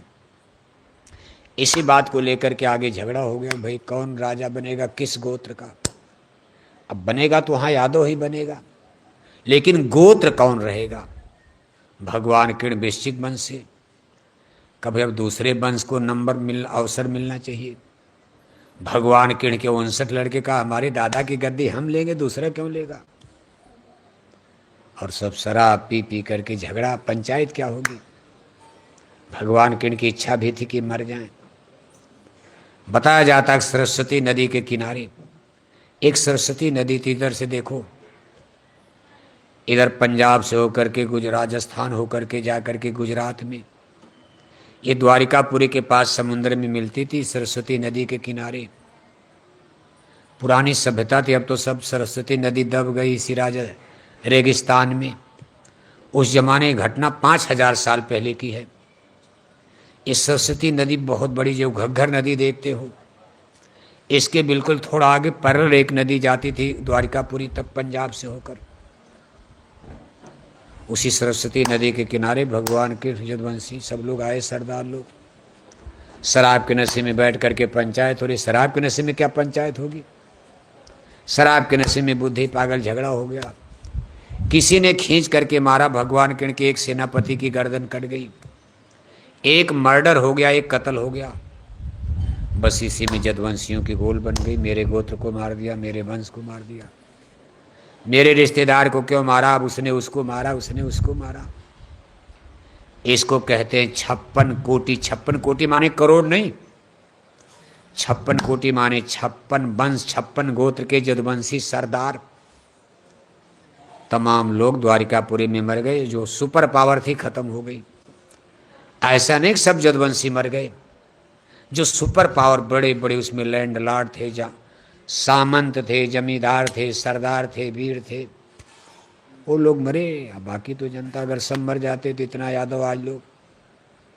आज भी आप उत्तर प्रदेश, हरियाणा, पंजाब, जगह जगह देखो, राजस्थान जाओ, हरियाणा में देखो, महेंद्रगढ़, रेवाड़ी, भिवानी की तरफ कितने यादव लोग हैं। उत्तर प्रदेश यादवों का गढ़, सबसे ज़्यादा देखो बिहार यादवों का गढ़। द्वारिकापुरी जाओ आप सौराष्ट्र में, आप पश्चिमी गुजरात में जाओ, सब द्वारिकापुरी क्षेत्र, सब यादवों के बड़े बड़े गांव। सब मर जाते तब तो खत्म हो जाता।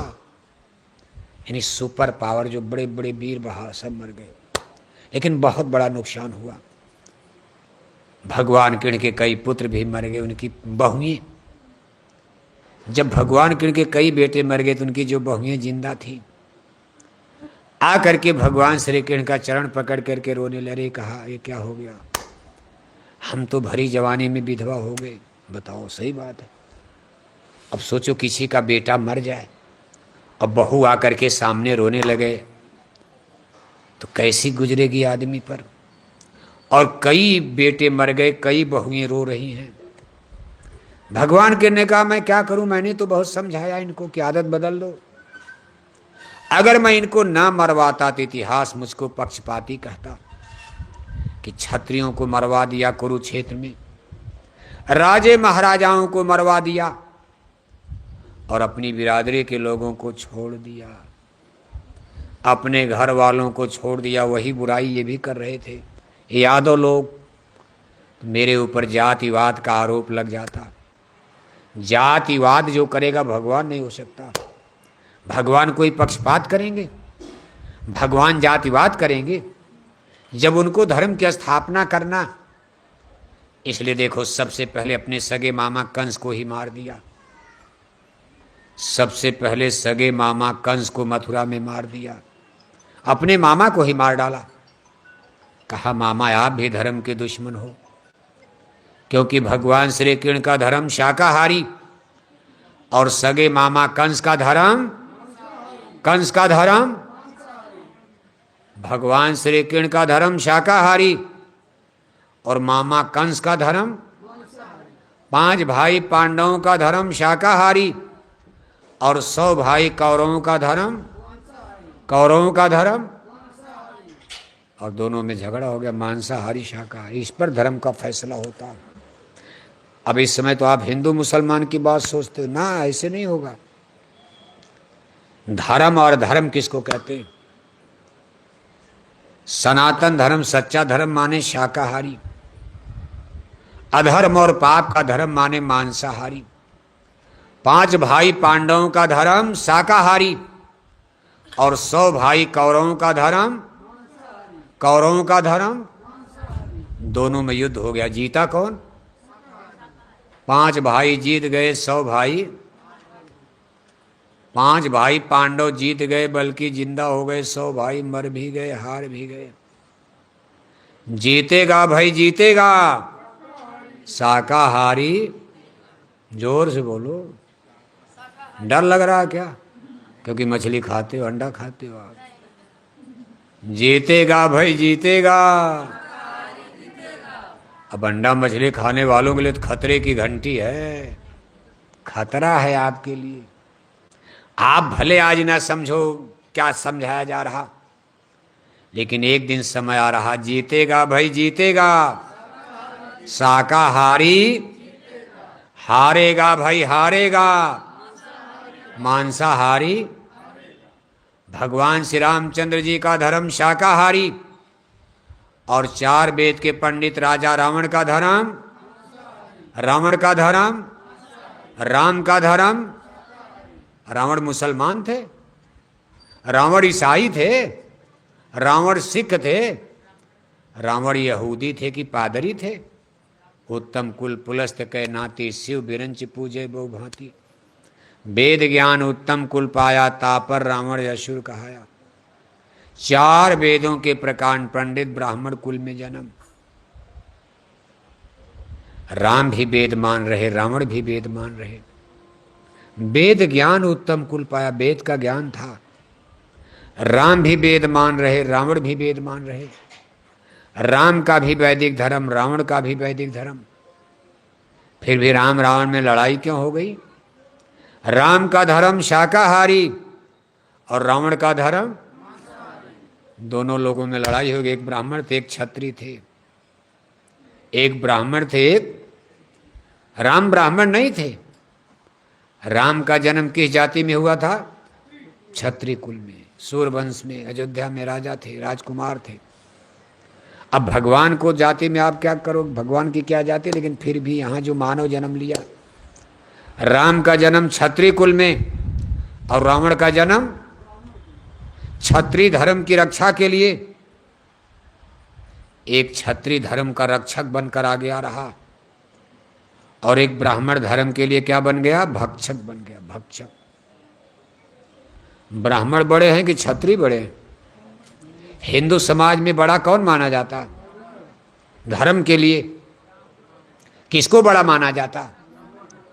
हिंदू धर्म की सबसे सुपर कास्ट किसको मानते हैं? इसी का झगड़ा हो रहा तमाम। देखो हरियाणा में भी झगड़ा हो रहा, जो सोशलिस्ट कम्युनिस्ट विचारधारा के लोग कहते हैं भाई ये ब्राह्मणों ने सब गड़बड़ किया। अरे ब्राह्मणों ने गड़बड़ किया तो ब्राह्मणों ने कुछ काम भी तो किया है। ब्राह्मणों ने कुछ बनाने वाला कुछ बनाएगा, कुछ बिगड़ेगा। लेकिन धर्म का यहाँ इतिहास बता रहा, एक ब्राह्मण धर्म के दुश्मन बन गए। पहला जो इतिहास मिल रहा है रामा अवतार का, उसके पहले का कोई हमारे आपके पास पुष्ट प्रमाणिक इतिहास नहीं है। धर्म की नाव डगमगा रही है और धर्म की नाव को डुबाने वाला कौन है? एक ब्राह्मण है। क्या है? ब्राह्मण। अंत में हारा कौन? ब्राह्मण हार गए, क्षत्रिय जीत गए। जीतेगा भाई जीतेगा शाकाहारी, हारेगा भाई हारेगा। आज मांसाहारी कितनों आगे चल रहे हो हिंदू लोग, लेकिन एक दिन आपको डिफीट मिलने वाली है।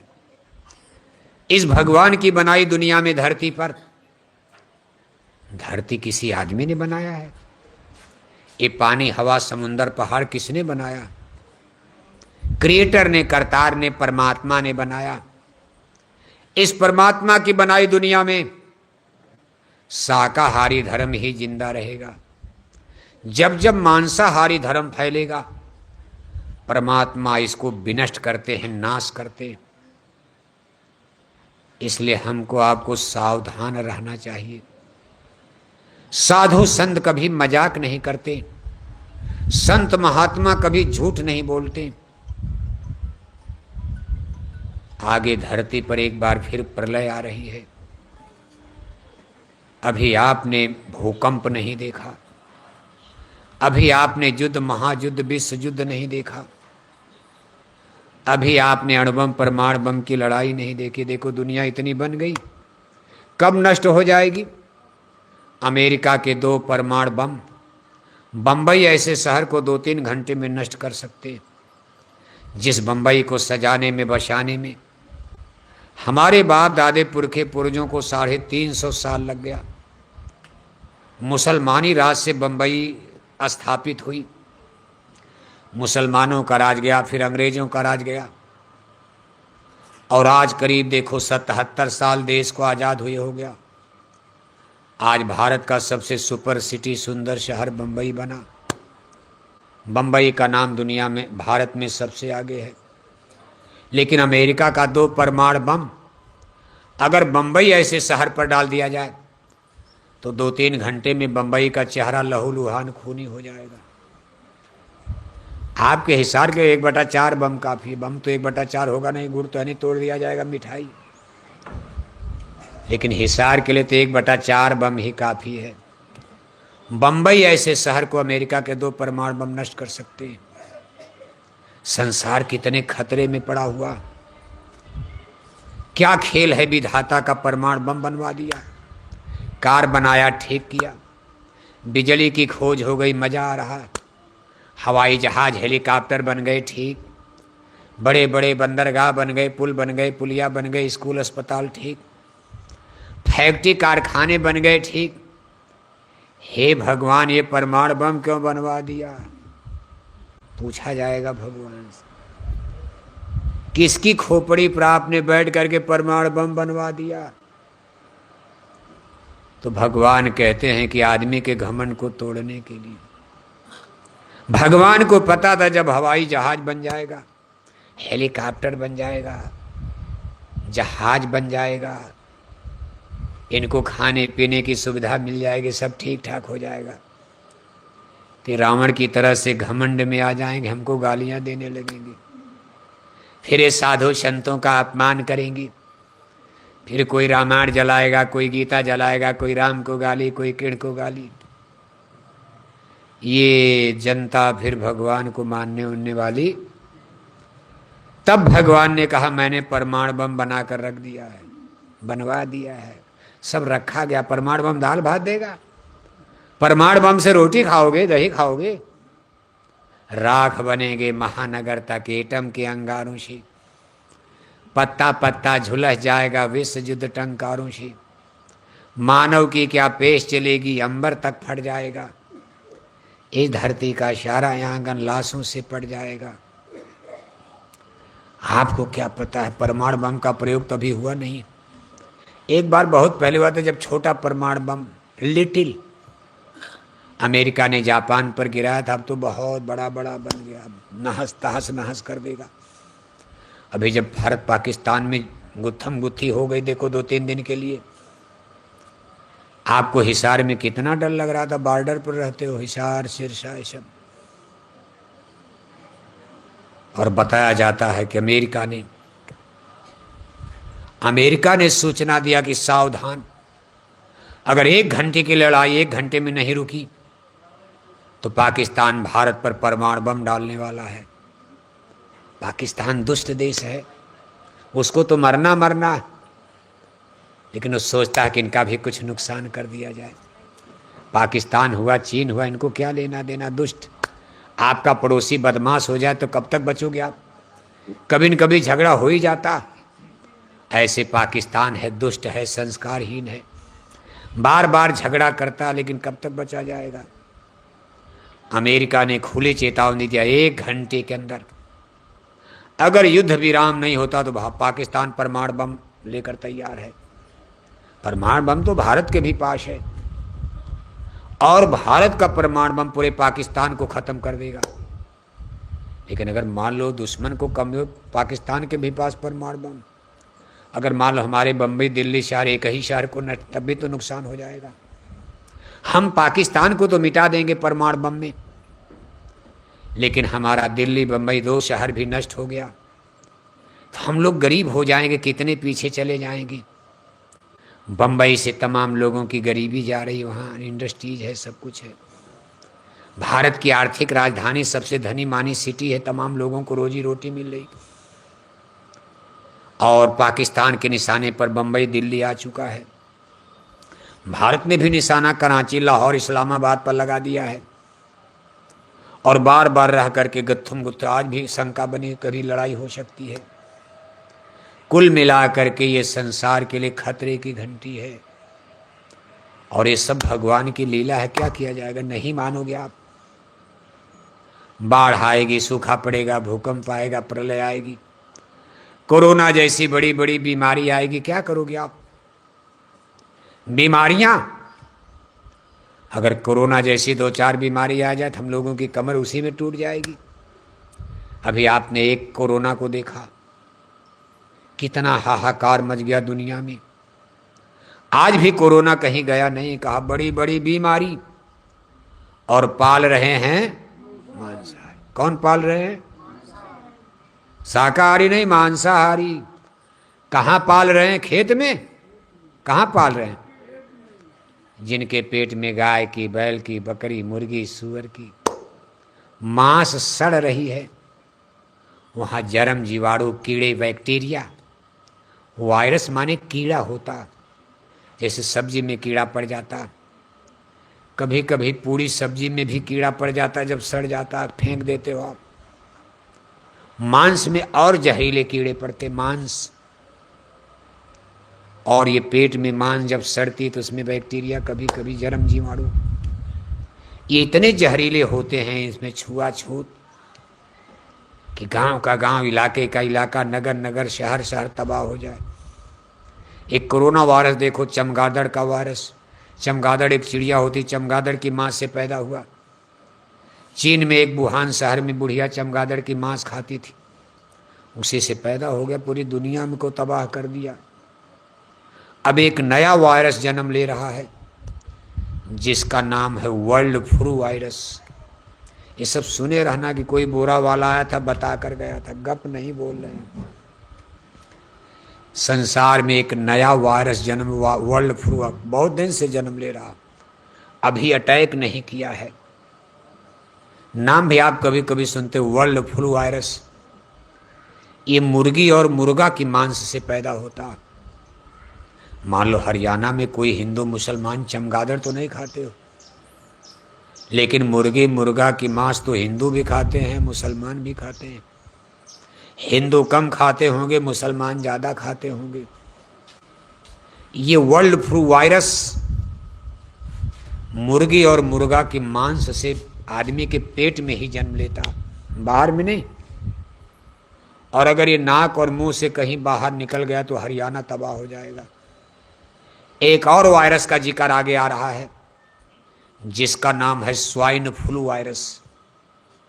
ये सुअर की मांस से जन्म लेता। सुअर खैर एक ऐसा जानवर है जो दुनिया का सबसे गंदा जानवर, दिन भर टट्टी खाता फिरता है। हिंदू टट्टी करे, मुसलमान टट्टी करे, टीबी कैंसर का मरीज टट्टी करे, सुअर खा जाता।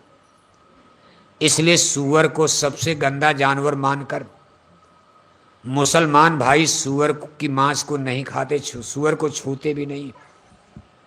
मुसलमान सुअर नहीं पालते, मुसलमान सूअर अपने घर में नहीं घुसने देते, मुसलमान सूअर देखकर दूर से भागते, मुसलमान सूअर की मांस को नहीं, गाय बैल मार के खाते लेकिन सूअर नहीं। लेकिन आपके हरियाणा में कुछ हिंदू, सब नहीं, कुछ हिंदू जातियों के लोग सूअर अपने घर में पालते हैं। हिंदू लोग, वो लोग सूअर की मांस भी खाते, और जहां सूअर की मांस बिकती है तमाम लोग, हिंदू लोग सूअर की मांस खाते हैं। ये सूअर में जो वायरस पैदा है इसका नाम स्वाइन फ्लू वायरस। इसमें और खतरनाक वायरस जन्म ले सकता है, इसका नाम है स्वाइन फ्लू वायरस। अगर ये बीमारी कहीं फैल गई तो तबाही आ जाएगी। इस तरह से तमाम वायरस आदमी अपने पेट में पाल रहा है, जहां जानवर की सड़ी गली मुर्दा मांस। अब आप देखो इससे कितना बड़ा आपका नुकसान मांसाहार से। एक तो शरीर में बड़ी बड़ी बीमारियां पैदा होंगी, दूसरा जिसके लिए प्रभु ने मानव जन्म दिया, भजन भक्ति क्या करोगे आप? मांस खा करके, शराब पी करके आप क्या पूजा पाठ करोगे? भजन नहीं है तामस देहा। जब शरीर आपका अशुद्ध हो गया, मन अशुद्ध हो गया, तो भगवान का भजन भी, कोई स्पिरिचुअल एक्सपेरिमेंट, कोई भी आध्यात्मिक कसरत, साधना, उपासना, योग, पूजा पाठ, भजन भक्ति वही कर सकता जिसका तन मन शुद्ध होगा। जिसका तन गंदा, मन गंदा, बुद्धि विचार गंदी, वो कभी भगवान का भजन, साधना, उपासना नहीं कर सकता। अगर करोगे भी तो उसका कोई पुण्य फल मिलने वाला। करने के लिए तो लोग कर ही रहे हैं। मांस खाने वाले भी खूब पूजा करते, मंदिर में टन टन घंटे घंटा बजाए जा रहे, हरे रामा हरे कृष्णा कीर्तन गाए जा रहे, पूरे माथे भर चंदन तिलक टीका लगाए जा रहे, गंगा गोदावरी महाकुंभ नहाए जा रहे, अखंड रामायण पढ़े जा रहे, जय श्री राम नारा लगाए जा रहे, और 1-1 किलो मछली, 10-10 बोतल शराब, 1-1 किलो अंडा खाए जाए। तो पूजा तो मांसाहारी लोग भी कर रहे हैं। लेकिन ये पूजा ईश्वर भगवान को मंजूर, इसी का तो राम ने विरोध किया, इसी का भगवान श्री कृष्ण ने विरोध किया, इसी का पंजाब में गुरु नानक ने विरोध किया, और उनके बाद 10 गुरु, गुरु नानक के बाद अंगद जी महाराज, फिर तीसरे गुरु अमरदास, चौथे गुरु रामदास, 5वें गुरु अर्जुन देव जी महाराज। और वो जमाना क्या था? मुसलमानों का जमाना था। मुसलमानों के धर्म में उनका जो रिलीजियस सिस्टम है वो मांसाहारी धर्म माना जाता है। भारत में मुसलमान आ गए और उन्होंने भारत में मांसाहारी धर्म, भारत की जनता तब शाकाहारी, भारत की जनता शाकाहारी। जब भारत में मुसलमान आए थे एक नया धर्म लेकर आए, और ये धर्म था मांसाहारी। भारत की तमाम जनता को उन्होंने कन्विंस किया। कुछ डर में मुसलमान बन गए, कुछ लालच में बन गए, राज रियासत के चक्कर में। तमाम देखो यहाँ की जनता मांसाहारी धर्म, शाकाहारी धर्म छोड़ करके लोग मांसाहारी धर्म। उसी समय देखो पंजाब की धरती पर गुरु नानक ने जन्म लिया। बाबर का जमाना, मुगल सम्राट बाबर का दिल्ली में राज है, गुरु नानक का जन्म हुआ। अब ये लोग देखो, गुरुओं का धर्म शाकाहारी और मुसलमानों का धर्म, मुसलमानों का धर्म सब मुसलमानों का नहीं, मुसलमानों में भी जो सच्चे धर्म गुरु थे। उसी समय देखो ख्वाजा मोइनुद्दीन चिश्ती साहब अजमेरी फकीर, अजमेर के गुरु ख्वाजा मोइनुद्दीन चिश्ती, उनका धर्म शाकाहारी। उनके शिष्य हुए हैं मीर काकी साहब, उनका धर्म शाकाहारी। अब ये सब लोग भारत में आ गए। आए तो थे ईरान इराक की तरफ से, लेकिन भारत में बस गए। इन्होंने अपना अड्डा बनाया अजमेर में आश्रम बनाया। नाम था ख्वाजा मोइनुद्दीन चिश्ती साहब। उनका धर्म शाकाहारी। उनके शिष्य मीर काकी साहब शाकाहारी। उनके शिष्य थे बाबा फरीद साहब, बाबा फरीद साहब का नाम आप हरियाणा में बहुत सुनते हो। यहाँ देखो हाँसी पड़ता, हरियाणा में एक शहर हाँसी है, हाँसी में आप जाओगे तो बाबा फरीद का जिक्र आएगा, क्योंकि जब उन्होंने भारत की यात्रा किया था, दिल्ली की तरफ जा रहे थे, तो हाँसी में कई दिन का उन्होंने पड़ाव डाला। तो यही सड़क, यही रास्ता था उस जमाने में। बाबा फरीद साहब का धर्म शाकाहारी। जब बाबा फरीद साहब दिल्ली में गए तो निजामुद्दीन औलिया इनके शिष्य बन गए। आज निजामुद्दीन औलिया के नाम पर दिल्ली पर रेलवे स्टेशन बना, तमाम ट्रेन चलती, जहां उनका आश्रम बना दौलत खाना, यानी निजामुद्दीन औलिया साहब, उनका भी धर्म शाकाहारी। इनके शिष्य हैं सप्रू साहब, उनका भी धर्म शाकाहारी। तमाम मुसलमान, मंसूर साहब, शाह इनायत साहब, ऐसा नहीं कि सब मुसलमान, जो सच्चे महात्मा। जैसे हिंदुओं में धर्म गुरु लोग तो सही शिक्षा, तमाम हिंदुओं का धर्म मांसाहारी, लेकिन गुरुओं का धर्म शाकाहारी। इसी में कुछ नकली गुरु पैदा हो गए, वो कहने लगे मांसाहारी ये धर्म ठीक है। ऐसे भी गुरु भारत में पैदा हो गए, कहे मांसाहारी धर्म चला दो, चला दिया मांसाहारी धर्म। देश की जनता बेचारी क्या समझे जाने। इस तरह से परिस्थिति देखो कितनी खतरनाक। तो पंजाब में देखो सिख गुरु साहिबानों ने कितनी लड़ाई लड़ा। मुगल सम्राट जहांगीर ने 5वें गुरु अर्जुन देव जी महाराज को लाहौर में पकड़कर गरम तावे पर रस्से में बांध करके हाथ पैर उनको तड़पा तड़पा करके मार डाला था। जैसे आप अनाज भूनते, ऐसे गरम गरम तावे पर भून डाला। 9वें गुरु तेग बहादुर को दिल्ली में औरंगजेब ने चांदनी चौक पर कत्ल करवा दिया। गुरु गोविंद सिंह के 2-2 बच्चे दीवार में चुन दिए गए। एक तरफ शाकाहारी धर्म, एक तरफ कुर्बानी लोगों ने दिया। आज भी उस चीज आपके सामने आकर खड़ी हो रही है। आज मुसलमानों की बात छोड़ो, तमाम हिंदुओं का धर्म मांसाहारी धर्म है ही नहीं। दिन भर कहोगे जय श्री राम, जय श्री राम, जय श्री राम, और शाम को लिया 200 ग्राम टना, दिन भर राम राम, शाम को शराब पीते हो, अंडे खाए। कौन सा धर्म है ये? भगवान राम का धर्म है? ये तो रावण का धर्म माना जाएगा। राम राम बोलते रहे, अंडा मछली खाते रहे, शराब पीते रहे। इसलिए सही धर्म को समझने की कोशिश करो, आपकी आत्मा का कल्याण होगा। केवल दुनिया ही बनाने का सवाल नहीं है। आखिर मर करके जाओगे, आत्मा नरक में जाएगी।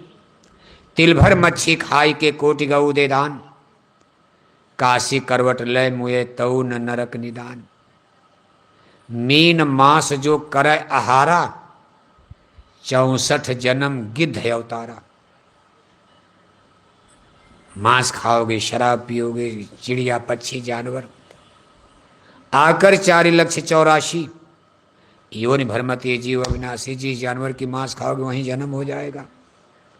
फिर इसी तरह जन्मते मरते भटकते रह जाओगे। कई जन्म भय कीट पतंगा, कई जन्म गजमीन कुरंगा, कई जन्म पक्षी श्रभ जोइया, कई जन्म है बर बिरखोइया। मिल जगदीश मिलन के बरिया, चिरंकाल या दे सजरिया। महात्मा समझा रहे हैं कि बड़े मुद्दत के बाद मानव जन्म मिला। करोड़ों जन्म मरण भोगने के बाद तो मानव जन्म मिला। कीड़े बने, मकोड़े बने, हाथी बने, घोड़ा बने, ऊंट बने, कुत्ता बिल्ली हाथी, मीन बने, मेढक बने, मछली बने, पेड़ पौधे साग सब्जी में जन्म हुआ। अंडज पिंडज उखमज स्थावर 4 खान 84 लाख जोनियों में जन्मते मरते, कटते पीटते जन्मते मरते कितने युग बीत गए। यह तन दुर्लभ तुमने पाया, जन्म कोटि भटका जब खाया। किस लिए मिला? मिल जगदीश मिलन के बरिया। असली काम केवल पेट भरना नहीं, भोजन करना नहीं, केवल शरीर रक्षा करना नहीं। ये मानव जन्म का मूल मिशन लक्ष्य है। मिल जगदीश मिलन के बरिया। जगदीश माने परमात्मा, भगवान। कहा मानव जन्म पाकर भगवान से मिलो, मिल सकते हो। गाय बैल कुत्ता बिल्ला में तो नहीं मिल सकते हो, लेकिन मानव जन्म में भगवान से मिलने की संभावना है। मिल सकते हो। मिल जगदीश मिलन के बरिया। इसी मानव जीवन में, मनुष्य शरीर में परमात्मा के यहाँ जाने वाली सड़क है, रास्ता है, किसी गुरु से भेद ले लो। बाहर में नहीं, मनुष्य शरीर में। साधन धाम मोक्ष के द्वारा सब नाम है सांचा धरी। सबके अंदर परमात्मा के यहाँ जाने का ये जो कुदरती रास्ता बना हुआ भगवान ने, खुदा ने खुद बनाया। मुर्शिद नैनो बीच नबी है, दोनों आंखों के बीच में जहां आपकी आत्मा से चिटेड है, यहीं से सीधे ब्रह्मांड में रास्ता जाता है। निकल चलो आप, बाहर में भटकते रह जाओगे, यहाँ गए वहाँ गए, बाहर से कोई रास्ता नहीं। इसीलिए मनुष्य शरीर की महिमा गाई गई, बड़े भाग मानुष तन पावा। अब इसको समझाने के लिए आपको सदगुरु के पास, संतों के पास चलो तो समझाएंगे। देखो एक दृष्टांत आता। एक पहाड़ी पर जंगल में एक महात्मा जी रहते थे। बगल में गांव में एक सेठ जी थे। सेठ जी सूद ब्याज पर पैसा वैसा देकर बड़ी कमाई, अच्छा बिजनेस व्यापार चलता था, सूद भी बांटते थे, बड़ी कमाई। उस जमाने में बैंक वैंक नहीं थी, कागज का नोट भी नहीं था, सोने चांदी के सिक्के। तो लोग अपना रुपया पैसा धन दौलत किसी बर्तन में रख करके कहीं जमीन में गाड़ देते थे। मरने के पहले बाल बच्चों को बता देते, देखो भाई हमारा पैसा यहाँ है। सेठ जी के घर के बगल में एक मंदिर बनवाया था उन्होंने। मंदिर के पीछे उन्होंने गड्ढा खोद करके सब दौलत गाड़ दिया। सोचा मरते समय बच्चों को बता देंगे भाई खोद लो, लेकिन अब मरने मौत का कोई गारंटी भरोसा तो होता नहीं। एक दिन रात में सोए सोए सेठ जी की एकाएक मौत हो गई। बच्चों से बात नहीं कर पाए, कुछ बता नहीं पाए, समझा नहीं पाए। अब बच्चे उनका ब्रह्म होते रही करने में 10-12 दिन समय बिताया। जब इससे निवृत्त हो गए, निपट लिए, तो पिताजी के दौलत की चिंता हुई, भाई धन कहाँ है। सब अलमारी तिजोरी खोद डाले, कहीं नहीं मिला। सेठ जी की अलमारी में उनको उनकी डायरी में एक बीजक, देखो एक लिखित प्रमाण, एक श्लोक मिल गया, दोहा। सेठ जी ने लिखा था, कर विचार बच्चार ही नैना निरख निहार, देवालय के शिखर पर माल गड़ा है शार। देवालय माने मंदिर, शिखर माने चोटी। अब बच्चे पूरी बात तो समझ नहीं पाए। उन्होंने मंदिर का गुम्बद तोड़ा तो कि मैं इसी में होगा, नहीं मिला। फिर लालच बढ़ गई, मंदिर तोड़ डाला, नहीं मिला। मंदिर की ईंट निकाल दिया, नींव तक खोद डाला, नहीं मिला। बाप दादों का बनाया मंदिर भी गया और दौलत भी नहीं मिली। गांव समाज में बड़ी बेइज्जती, भाई बाप दादों का मंदिर गिरवा दिया।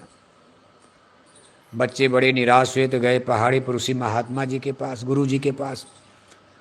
कहा गुरु जी ऐसा ऐसा हो गया, धन भी नहीं मिला और बाप दादों का मंदिर भी गिरा दिया।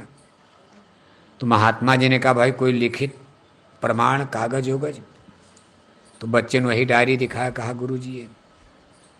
महात्मा जी ने उसको पढ़ा, कहा बच्चा आप लोगों ने तो गलती कर दिया, मंदिर नहीं गिराना चाहिए था, धन तो मिल जाता। अब मिलेगा, अब भी मिलेगा, लेकिन उसी तरह का मंदिर बनाओ फिर। बच्चों ने कहा महाराज पैसा नहीं, कहाँ से बनवाएं। कहा किसी तरह बनवा दो, फिर पैसा मिल जाएगा, कर्जा दे देना। खैर बच्चों ने कर्जा उर्जा लेकर के मंदिर उसी तरह का नाप जोक का बनवा दिया। मंदिर बन गया, गुरु जी को सूचना दिया। अगले दिन गुरु जी आए और जब शाम को 4 बजा तो जहाँ सूरज की परछाई, सूरज की रोशनी पड़ रही थी 4 बजे शाम को, जहाँ मंदिर के गुंबद की परछाई प्रतिबिंब गिरता था, वहाँ जमीन पर महात्मा जी ने गोला खींच दिया। कहा बच्चा यहाँ खोदो।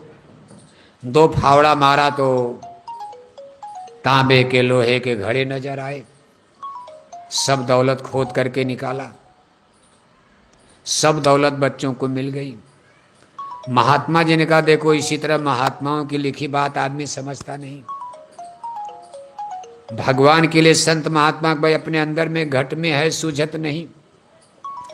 लानत तेरी जिंद स्वामी यही संसार को भयो मोतिया बिंद। कस्तूरी कुंडल बसे मृग ढूढ़े बनमाए, ऐसे घट घट राम है दुनिया देखे ना।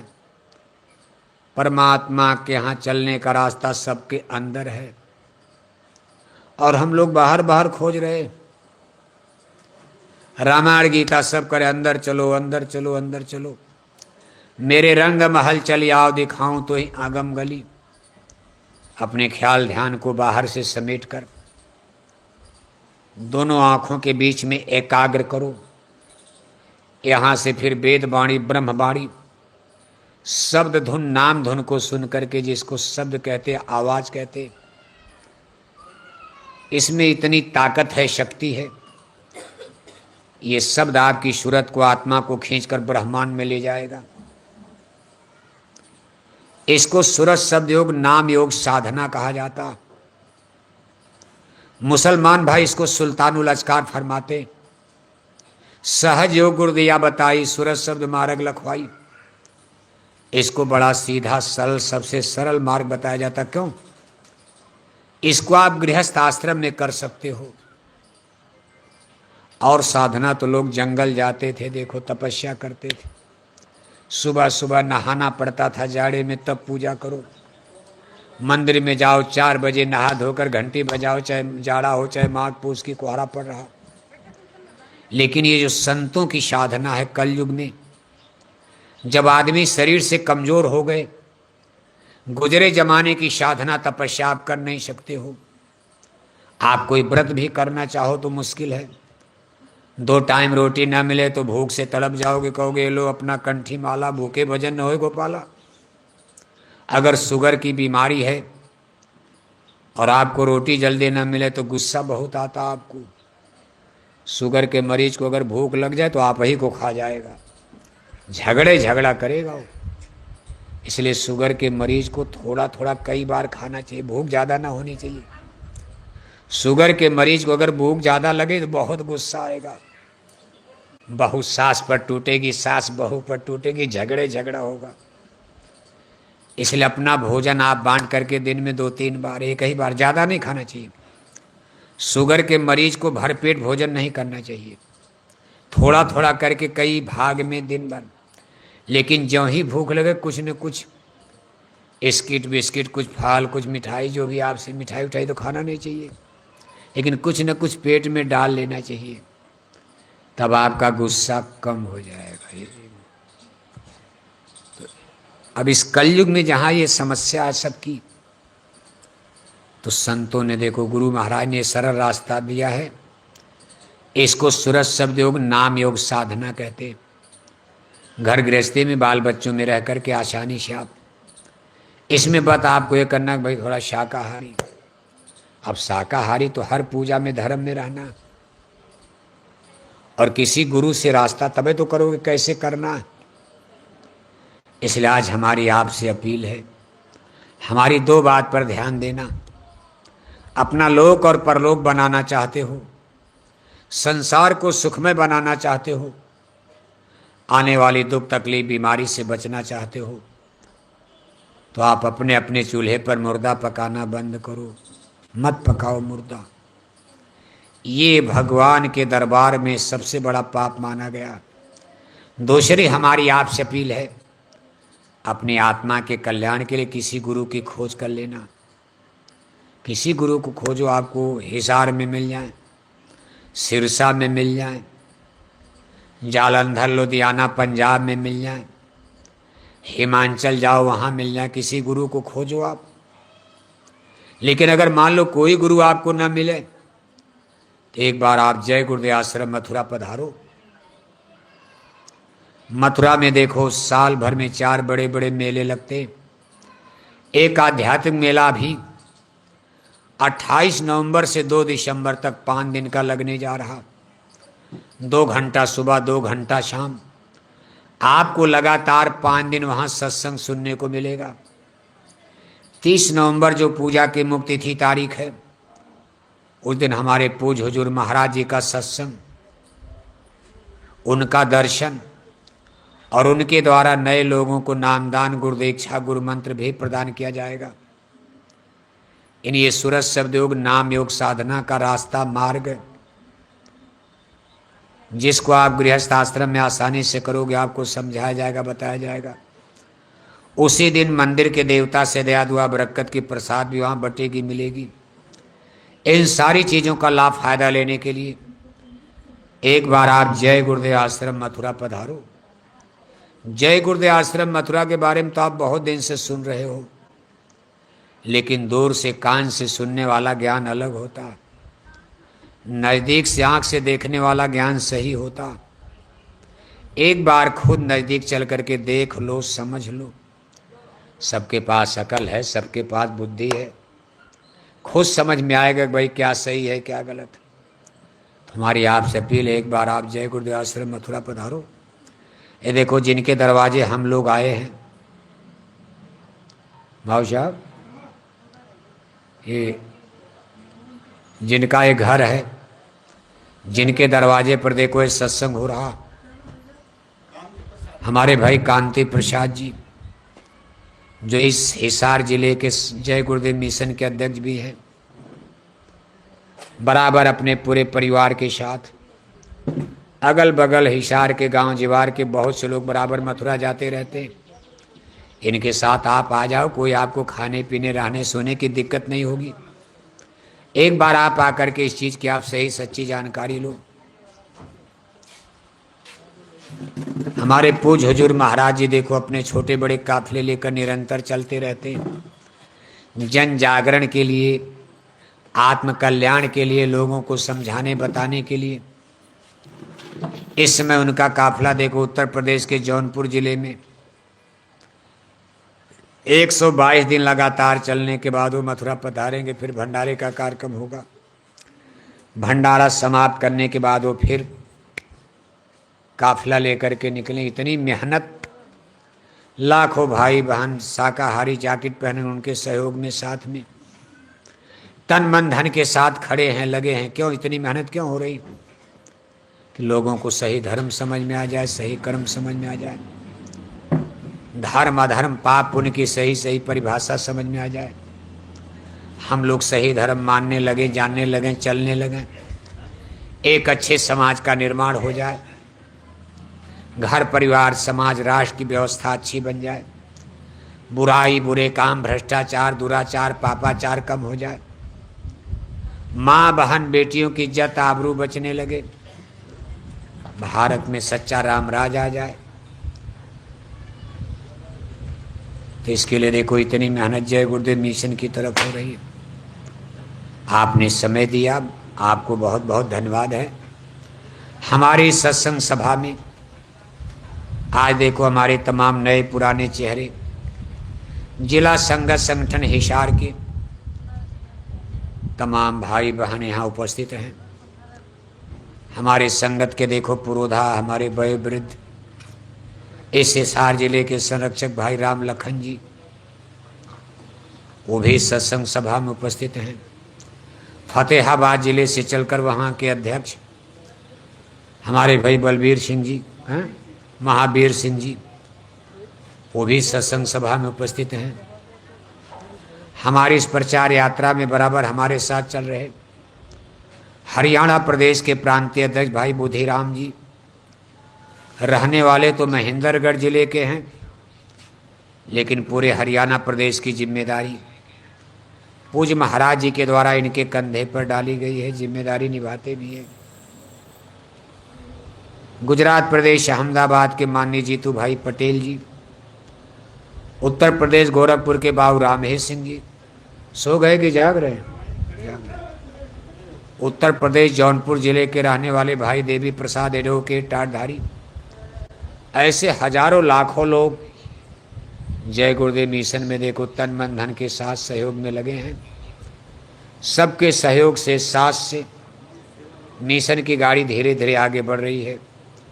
इसी तरह प्रेम सद्भाव बनाए रहोगे, एक दिन मंजिल मिलेगी। अब एक छोटी सी आरती होगी मालिक के चरणों में, बैठे बैठे बोलना सब लोग, कोई खड़ा नहीं होगा। कोई भी सेवा भेंट दान दक्षिणा आपको देनी है तो आप गुरु महाराज की वरदानी झोली में आप डाल देना। जैसे लोग कथा होता सुनने जाते, लोगों की इच्छा रहती भाई कुछ दान पुण्य, तो गुरु महाराज की प्यारी गायों के लिए, हिंदू धर्म में गाय की सेवा का बड़ा पुण्य माना जाता। ये गुरु महाराज की प्यारी गायें हैं। मथुरा में हजारों गाय बछड़े उनके लिए दाना चारा पानी के अगर आपको देना झोली में डाल सकते हो। आप प्रार्थना बोलते रहेंगे, सेवा देते रहेंगे। अभी देखो मन से उतरने के बाद ये मन के पीछे हमारी सफ़ेद रंग की गाड़ी खड़ी है। अभी करीब हम आधा घंटा गाड़ी में रहेंगे। किसी भाई बहन को नज़दीक से मिलना था करके आप गाड़ी में मिल सकते हो मन के पीछे। वैसे तो हम आपको घंटे भर से देख रहे हैं, आप भी हमको घंटे भर से देख रहे हो, फिर भी गाड़ी में नज़दीक से मिलने जुलने का दया दुआ पुण्य फल लाभ अलग होता, दरस परस आदान प्रदान। तो किसी भी भाई बहन को नज़दीक से मिलना है तो आकर के आप गाड़ी में मिल सकते हो। यहाँ से हमको देखो झुंझुनू जाना, आज हरियाणा का ये अंतिम कार्यक्रम है। करीब 15-16 दिन से लगातार, जबकि पानी भी खूब बरस रहा, लेकिन हर जगह कार्यक्रम सफल रहा। हर जिले में करनाल, जमुनानगर, चंडीगढ़, हर जिले में बढ़िया कार्यक्रम हुए। आज आपके हिसार का आखिरी कार्यक्रम। अब हम राजस्थान में प्रवेश करेंगे। आज पहला जिला झुंझुनू, इसके बाद चूरू है, सीकर है, फिर बाड़मेर, जैसलमेर सब है। जगह जगह लोगों को समझाने बताने का प्रयास किया जा रहा। अब कोई माने ना माने, कोई क्या कर सकता बताओ आप? कोई डंडा मारा जाएगा? हमने आपको समझा दिया, बता दिया। आप मछली अंडा शराब नहीं छोड़ोगे तो हम डंडा मारेंगे? हम कोई सरकार तो है नहीं जबरदस्ती बंद करवा देंगे। लेकिन यह है कि ईश्वर भगवान का संदेश है, धर्म गुरुओं का। आपको सुना दिया गया, बता दिया गया, मानोगे आपका भला होगा, नहीं मानोगे, नहीं जानोगे, आप जानो आपका काम जाने। फिर वही बात होगी, या तो माने बात से और नहीं तो माने, नहीं तो माने फिर वही चीज डंडा बजेगा। बोलो जय गुरुदेव, जय गुरुदेव, जय